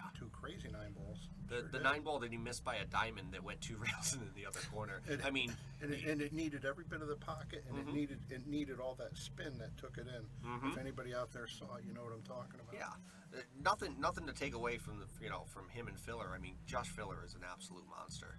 I've said it before. I'll say it again. I would argue that he is arguably the number 1 player in the game right now. He may not be number 1 in the world rankings, but when it comes to a shot making perspective, that man does not miss a thing. Absolutely ridiculous. Bob Doran also noted too that Carl Boyce came in rocking a black polo, and by match number 2, he was rocking a Perry polo. He picked up a sponsor while he was there. He sure did. That's exactly very, very astute observation. Picked up a Perry sponsor, still shot with his Predator. Yeah. Oh, no disrespect to Perry. I love Perry cues. They're really, really nice. My girlfriend, I bought a brake cue for my girlfriend. It was a Perry. Actually, it was formerly owned by Jason Shaw, and he used it I believe he used it in the World 10 ball, the Bigfoot 10 ball at Derby City, most recent time around. What a beautiful cue that thing is. Breaks like a house. I don't think anyone pockets balls any better than Jason Shaw. No, that's true. You He know, definitely he's a monster. he pockets balls left and right. It doesn't make a difference where Doesn't they're matter at. what it is, he fires. This is like the old question they used to ask often: if you had somebody to shoot a shot for you for your life, who would it be? And a lot of guys used to say Earl Strickland. He was certainly a pure shooter, but I think Jason's right up there on the list for Yeah. sure. You know, I think the thing that makes Josh Filler so overwhelmingly ridiculous for me is he reminds me of, well, actually Lucas reminds me a lot of what he could become if he ever went pro. And I say that by saying that Josh has the same style and that flair. It's almost borderline arrogant flair. I was just gonna say, You know what I yeah, mean? A little, Like, little cocky flair. yeah, Yeah, just a little bit. It's not. When I say that, it's not to insult Lucas. I'm really not. I'm trying not cocky to. in I a promise. confident way. Yeah, exactly. Yeah. He's so confident that he's going to make that ball that you could just see he's got that smile on his face, and that was the thing that Filler had. Like, Filler didn't care at all where Christoph left him. Didn't care at all. But every single time he went down there, the next thing you know, 2 strokes later, the ball's in the hole, and Christoph was perfect. Supreme confidence can make a big difference, and he's got it for good reason. It's very. See, a couple people are agreeing with me too. A couple people are agreeing. The Lucas Filler, I would argue that Josh Filler is Lucas with the amount of time and practice that it takes to become a touring pro.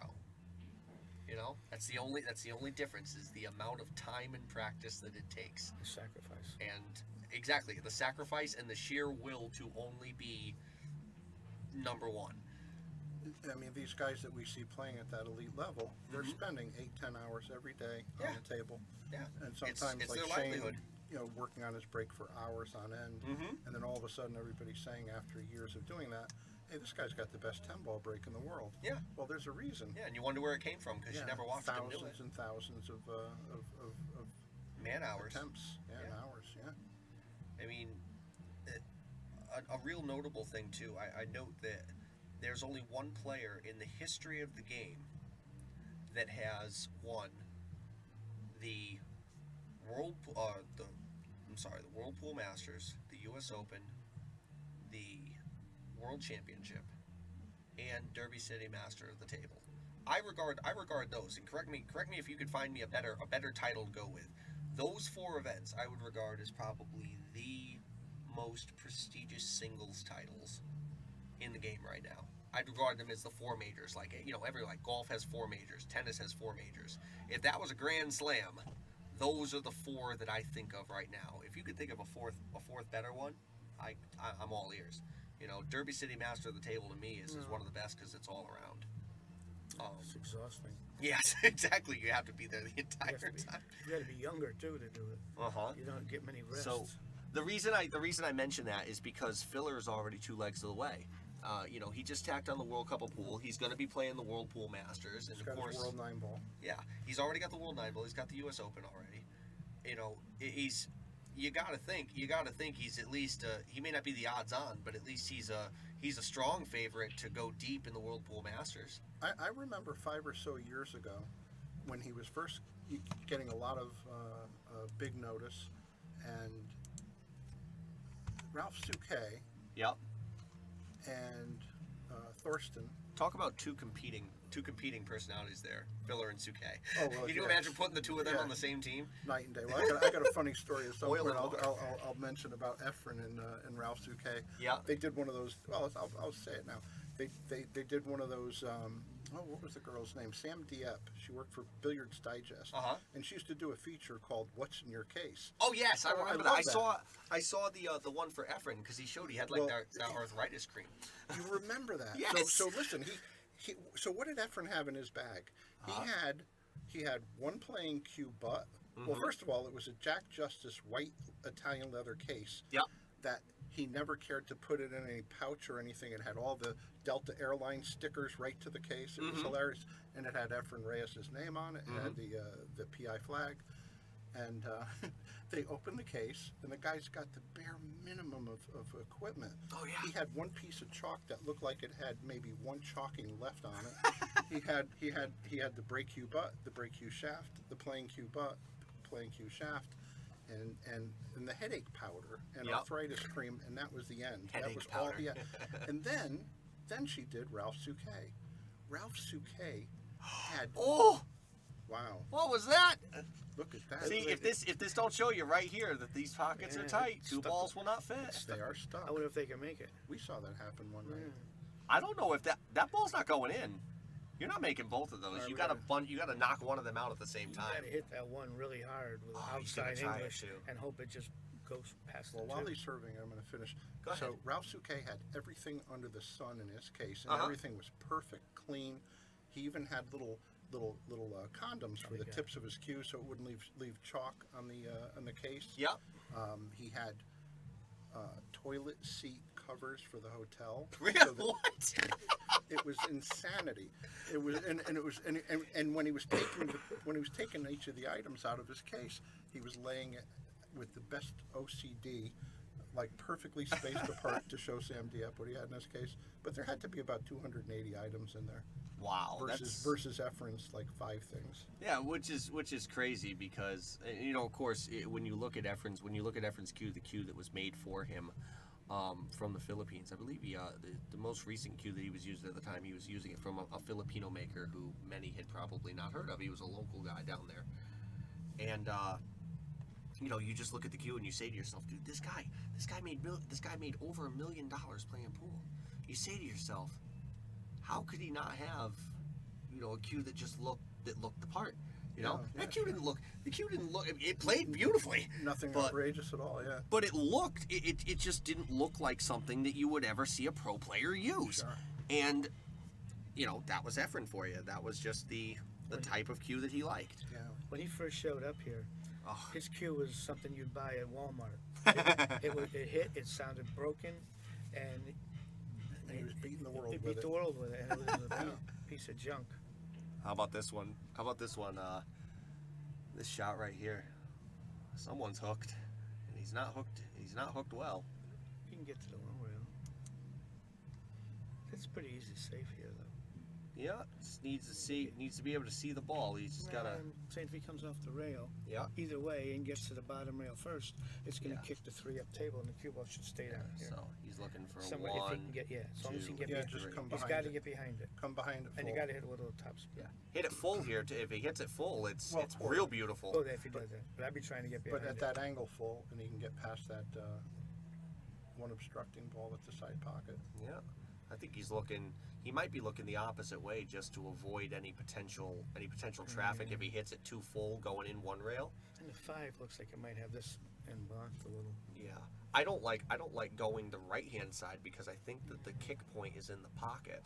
Yeah, it's going really close. If it's not, it's right about where that Yeah, chalk is yeah, right there. yeah, So yeah. the kick point would be somewhere close to here. Yeah, you'd have to come through that ball. That's obstructing. Yeah, and you got to be real careful because he's shooting over the 6. I feel like there's no way you can go that way. I and- think, yeah, it has to go the other way. Yeah, better off. Go 2 rails just to go. Hit it long. Go 2 rails. Force it 2 rails rather than. If I had than to try hit it one. telestrator, Kickin' Chicken could show you right where to hit that one. Oh, for sure.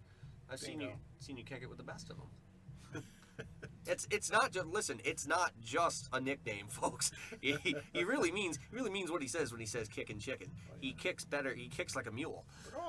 No, like a chicken. Oh, like it's true. I just thought about that. Chickens do kick.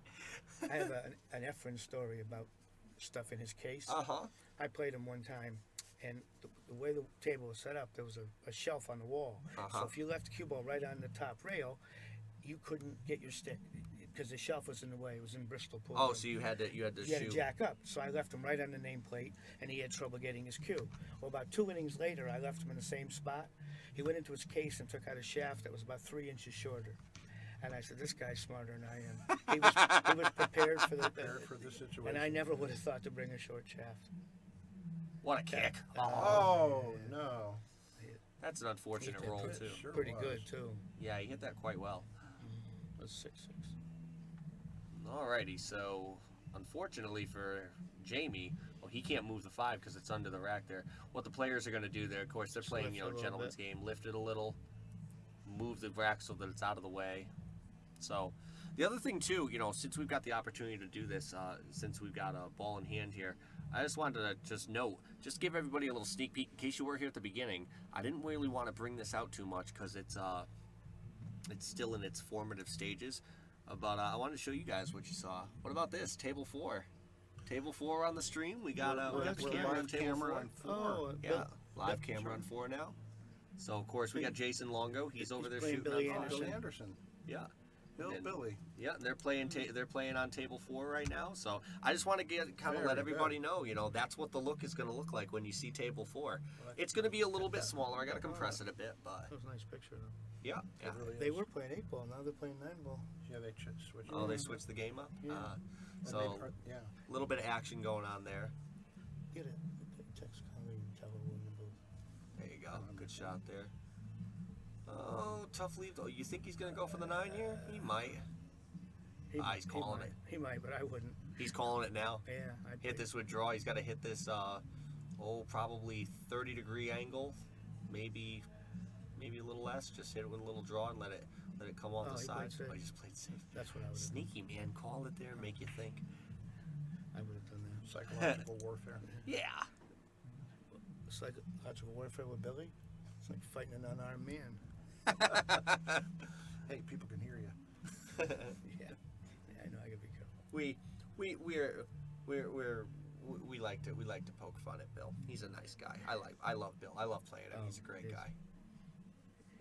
I will say this. Of all the people that I have had action with, I have to say that Bill is probably one of the players that is just the most even-keeled, gracious guy He is. to play. Doesn't make a difference if you beat him 9-0, you lose 9-0. He's always at the end of the day just go, He's a hey, sweet great guy. match.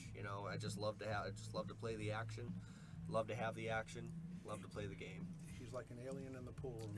Yep, because you don't see that much. He doesn't have any larceny. He has in him, no treachery in him at no all. treachery. Nope. I've been trying to help him with that, but he And Bobby's an expert. Yeah, If anybody could pull him back to the other side. he has no treachery. All right. Well, when we speak of treachery, of course, you could there's honor amongst thieves here.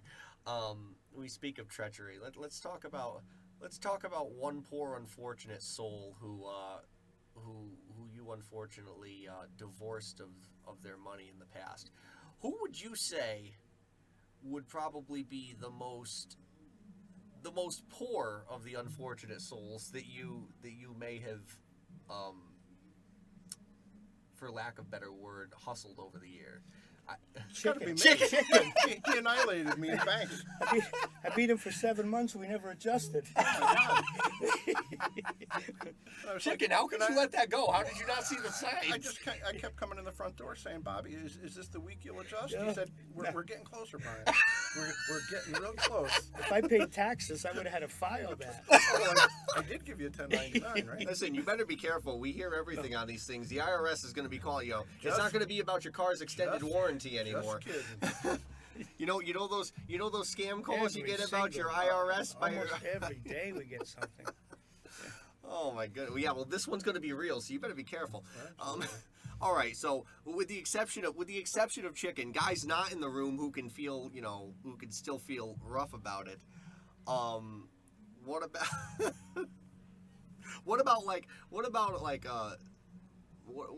Let's try top players for a minute. What top players did you massacre back in the day? I don't think I massacred anybody. I mean, I played, but Which ones did you get over before they realized? Oh wait, I just barked up the wrong tree.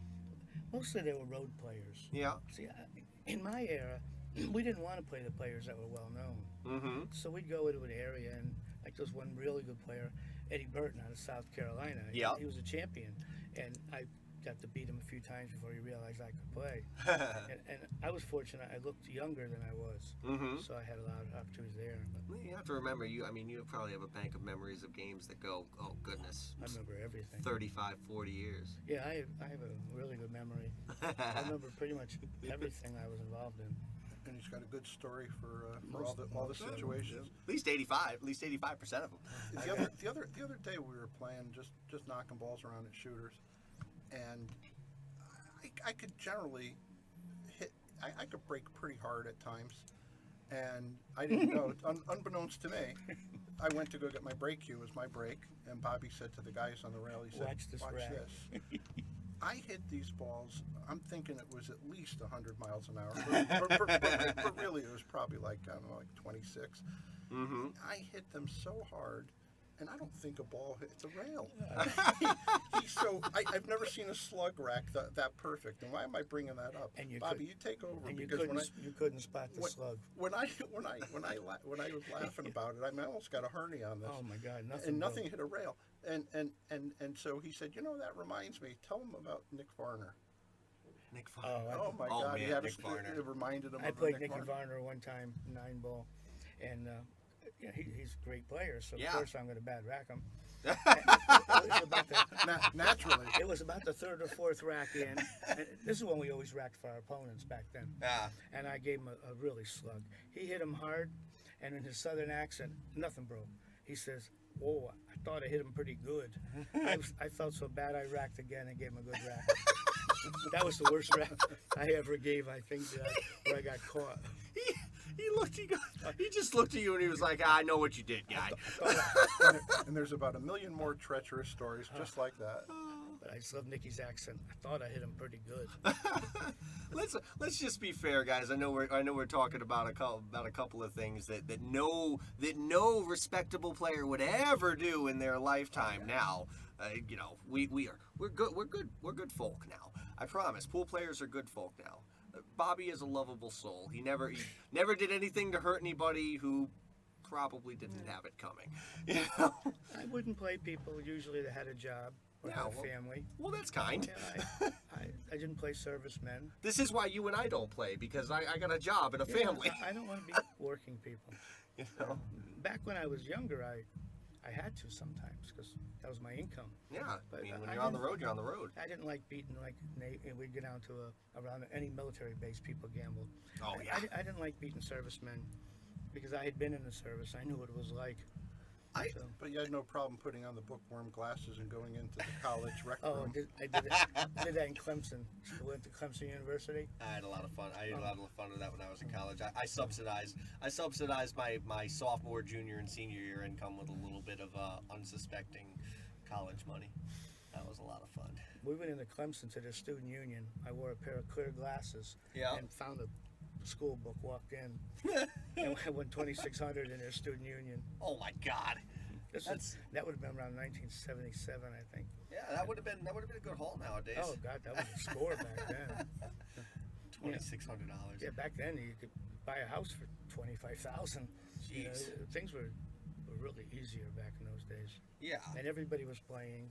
You know, Now they'd have you on social media. You'd be knocked every everybody. which way. Oh Everybody. well, of course. I mean, that's the thing. There's no getting around that one anymore. Anybody that takes somebody that good, I mean, you're gonna get known somewhere. Immediately. Everybody's got a Fargo rating. Oh. All your aliases, everybody knows them. I still got a couple aliases. They don't know. I'm just not good enough to. I'm just not good enough to collect on them.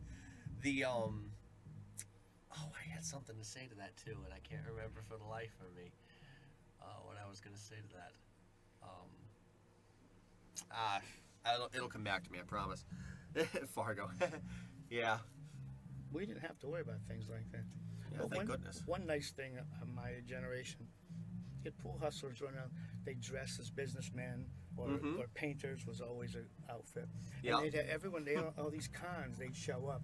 All you had to do was shake their hand. You could tell if they ever worked. Oh yeah. Because their hands No are so- calluses. Oh yeah, that's it was true. so- That could have been an office worker though. well, but everybody had their own con. Our friend I mean, Jay Helford out on the West Coast, he used to travel around and they called him Toupee Jay. Yeah. He Two-page. used to come into town bald-headed, Mm-hmm. get the money, and then he'd come back a week later. I remember Scotty Had hair. used to wear a wig once in a while. Really? Yeah, I remember there was a guy playing in Willimantic, played pretty good straight pool, and Larry went in there and was beating him to death, and the wig it was very hot. I mean, not everybody had air conditioning back then. Yeah. Larry's sweating and he pulls the wig aside to wipe his brow, Uh-huh. and the guy realized right then Larry had a wig on. Oh, and man. when I went in a few weeks later, he was pretty mad at Larry. You couldn't stay mad at Larry. No. He was hilarious, You know, and he could play.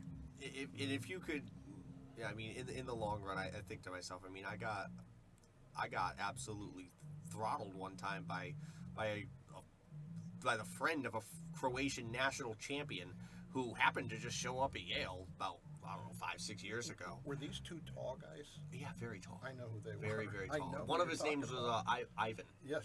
Yeah, Ivan. who you Well, they mean. came in. They came into Yale. They were coming to a tournament. I forget which one it was, but they were coming in, and I decided to play. One of them was like, "Oh, you want to gamble?" I just come back home, and I go, "Sure, I'll play a game. Sure." I played him for I want to say it was like $50 or something like that, and I thought I had a chance. I had no chance. He made me look like I had a chance, but the more I sit there and think about the set, I had no shot whatsoever. And of course, the other guy, he wanted to play too, and we thought to ourselves, "Oh, we'll get a game and we'll call Phil Davis, right?" Bobby probably only got maybe 30 seconds on the phone. Goes, "Hey, there's this guy here," and he goes, "What's his name?" He goes, "I don't have his name." He goes, "He looks like he's from Europe, over by Greece." And he goes, "That guy?" He goes, I don't want to know nothing. I'm not coming." And he knew exactly who it was. We didn't even have to explain who the guy was to him, and he knew exactly who it was, why he was there. And he goes, "No." He goes, "That's like a Croatian national champion. I'm not touching him." And Phil would not play him. I think Phil played the guy that I played, and the guy beat Phil for a good amount of money. So obviously he could play. Yeah, he can play really well. You have to be really clever and creative. I think these days to try to get around Yeah. social media. Yeah. Like a couple of weeks ago, I was able to go into New York City. I think Steinway. Uh-huh. And what I did was Are I they? went- They're I they're went in- full open, right? Yeah, and I went Okay. I went in as a very tall, slender guy. Nobody knew who I was. So be creative is what I recommend. Why is everybody my laughing? That worked out pretty good, Brian. That was good. Oh, thank you. I liked that. We had to be going there for a bit. Of course you did. Bobby's over here like, "Wait, you went to Steinway without me?" That's what I was thinking about. I was thinking, I don't didn't even remember this, didn't yeah. mention him going down. Look at this shot here. He's gonna try to gonna- back cut this. Oh, off. just a little bit overcut. The set's getting close. Yeah, it's almost 6-7. done. I mean, this could be a major game in the No, game in the set here. I'm looking at this angle and it looks like a complicated cue ball. This one I feel like he's got to back cut this. This is a tough shot to hold because you don't want to nick the 9 ball. Did you try to come just gentle to 2 rails by the corner? Maybe something with like a little bit of low right spin, something to kind of thread the needle here between, Got to get away from that 9. That's what thread I'm the saying. needle and just Yeah. come back around there. gonna be My pretty- drawing is not as good as the ball. I will was look. thinking it looked like it might be a scratch It's off pretty the line. close. It's possible if he overdraws it. Oh, he missed a 9, Oh, but he and went he- way up table. And he So he'll take his medicine there. hit That was a like- good shot. I remember Mike 2-0 made that shot against us for some action. Uh-huh. He Similar. makes those shots very, very easily sometimes. Of course, there's also shots that he makes that he should be making that he misses. That's what makes him the player that he can be. You know, he can come with a couple hero shots every once in a while. Makes him 2-0 and not 3-0. Yeah. You know, if he gets to Mike 3.0, we're all in trouble. He'll be a world beater then. Uh-oh. Overcut, Right. but he missed it Oh, good. what a pro side miss, huh? I think he might have meant that one. I'd say so. Don's got himself a tester right here. So Bobby, you play safe here, or you just say, I'm taking the flyer, I'm going to bank it in? down 7-6. I can't I- like the safe. I like the safe. love the safe. Yeah. Yeah. So what, pinch it inside or go 2 rails to the top? Try to put the one on that rail in the cue ball. Like here. Well, they can't see it. Yeah, So soft he's spreader. Yeah, he's just- looking to make the. You want to leave that in there? Oh, he went for it. Look at this. Oh. Yeah, he bet the game on it. Yeah, he might have sold the game right there. He He sure should did. have. That's what the other way. At least it keeps you alive a little longer. Yep. You gotta weigh your options. I mean, down 7-6. I mean, this could be a dagger here Oh, because yeah, puts one Jamie down. up 8-6 puts him in a major spot. With the break. In that situation, the reality, I guess, would be if you have a safe He play. went all the way down too. Whoa, I thought he Wow. was playing that in the side. He Nice played shot. that well. Yeah, nice shot. You gotta like it when a player just says to himself, "I'm not gonna risk playing it in the side like that." I mean, he could have played that real soft, but you guys know as well as anyone out there that plays that side pockets get really, really short when you're coming into those steep angles, especially on tight pockets. I beg to differ. Ah. With the cue ball, they go in all the time. There is no This is issue with true. angles on side pockets with the cue ball. This But is yeah, true. object balls, no, they I'm- have issues. I cannot believe so many angles you can scratch on the side, Ah, but you never make a ball in that same line. You couldn't sit there and set it up and No. shoot it in sometimes. It seems. What didn't Tim do it a few weeks ago when you were playing? I mean, Oh, you did, yeah. you did it. I You did. scratched from like the a, diamond, playing yeah. Billy. like You the had a- diamond. It went straight in. Didn't even hit the Yeah. rail. I played a guy the other night. I kid you not. He hit that ball. Had to be a half a diamond away from the pocket. That ball rolled right to the side, hit the point, sat for a second, and then fell in. I was like, that's not even possible. Yeah. I almost felt like putting the cue ball Right. back up in that same spot and saying, "There's no way that ball falls." You can't even see the opening from that angle. I don't understand how so many angles you can scratch on. I mean, Because you never make a shot on those lines. it's unbelievable. Just for those of you guys who are joining in, if you joined in a little bit late and you didn't share, if you shared, you get the joy of being able to get a lot of the commentary, and you get to watch it later on. Also, if you're just joining in, you missed out on a lot of really funny commentary already. We got two great people in the booth, of course, the Kickin' Chicken and the legend Bobby Hunt. He is in the booth with us right now. We are enjoying our space and enjoying being able to watch this game at 8-6. Jamie Bogan, of course, up on Don Gartman. Oh, just barely missed that one. Threaded the needle between the 3 and the 1. Interesting at the angle that he came in to do that. Well, he's got the run. I mean, no two balls are tied up. Yeah. But she should. I'm still stuck on the part about the joy of the commentary. That was nice. Are you enjoying it? No, you I'm said. enjoying it. Yeah, I'm enjoying it. I'm having a lot of fun. Absolutely. I'm handling it better than I expected. Yeah, well, thought I'd it's be- like that's the thing though. It's just we're having a conversation, Yeah. and you've got out there in the pool. I will say this, Bobby, you have one of the best gifts of gab in the pool world, because that's the great thing about pool players, especially pool players that have been around, that are old school players.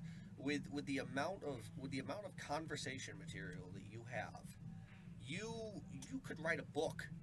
You could write a book. If it was marketable, you could write a book. Who's gonna buy it? But you'd be amazed who might buy it, especially given the name of who it is. I'm sure the name Bobby Hunt has been known around the country in different places here or A there. long time ago.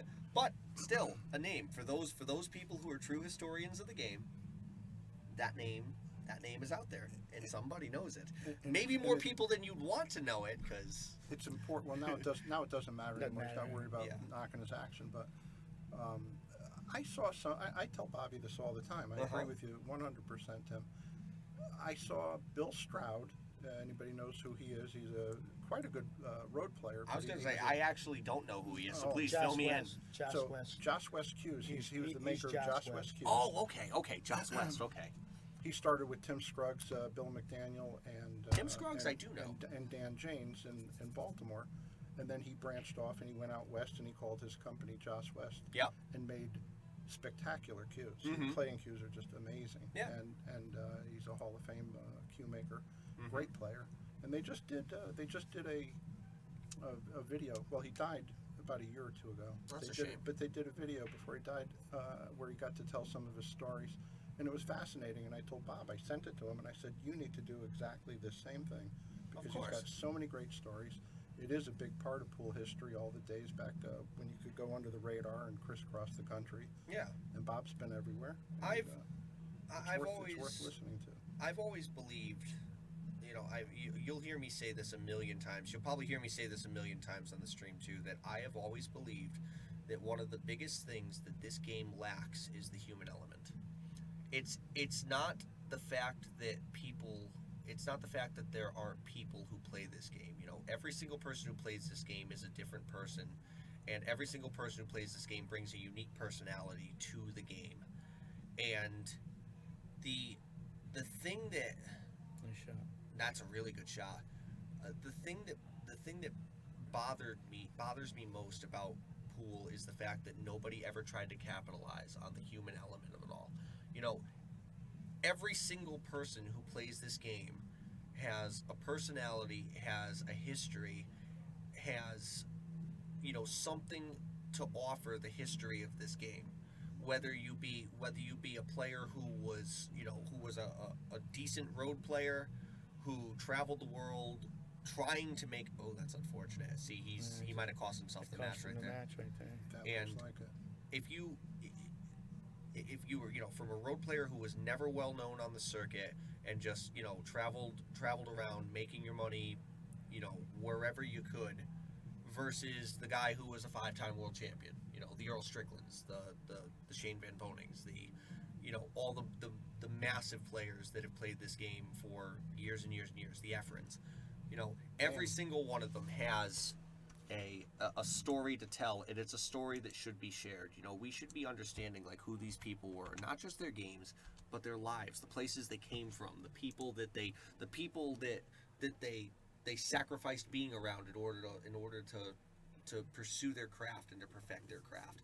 It's something that this game misses terribly. Speaking of, Jamie did win that match 9-6. That was a great run out there.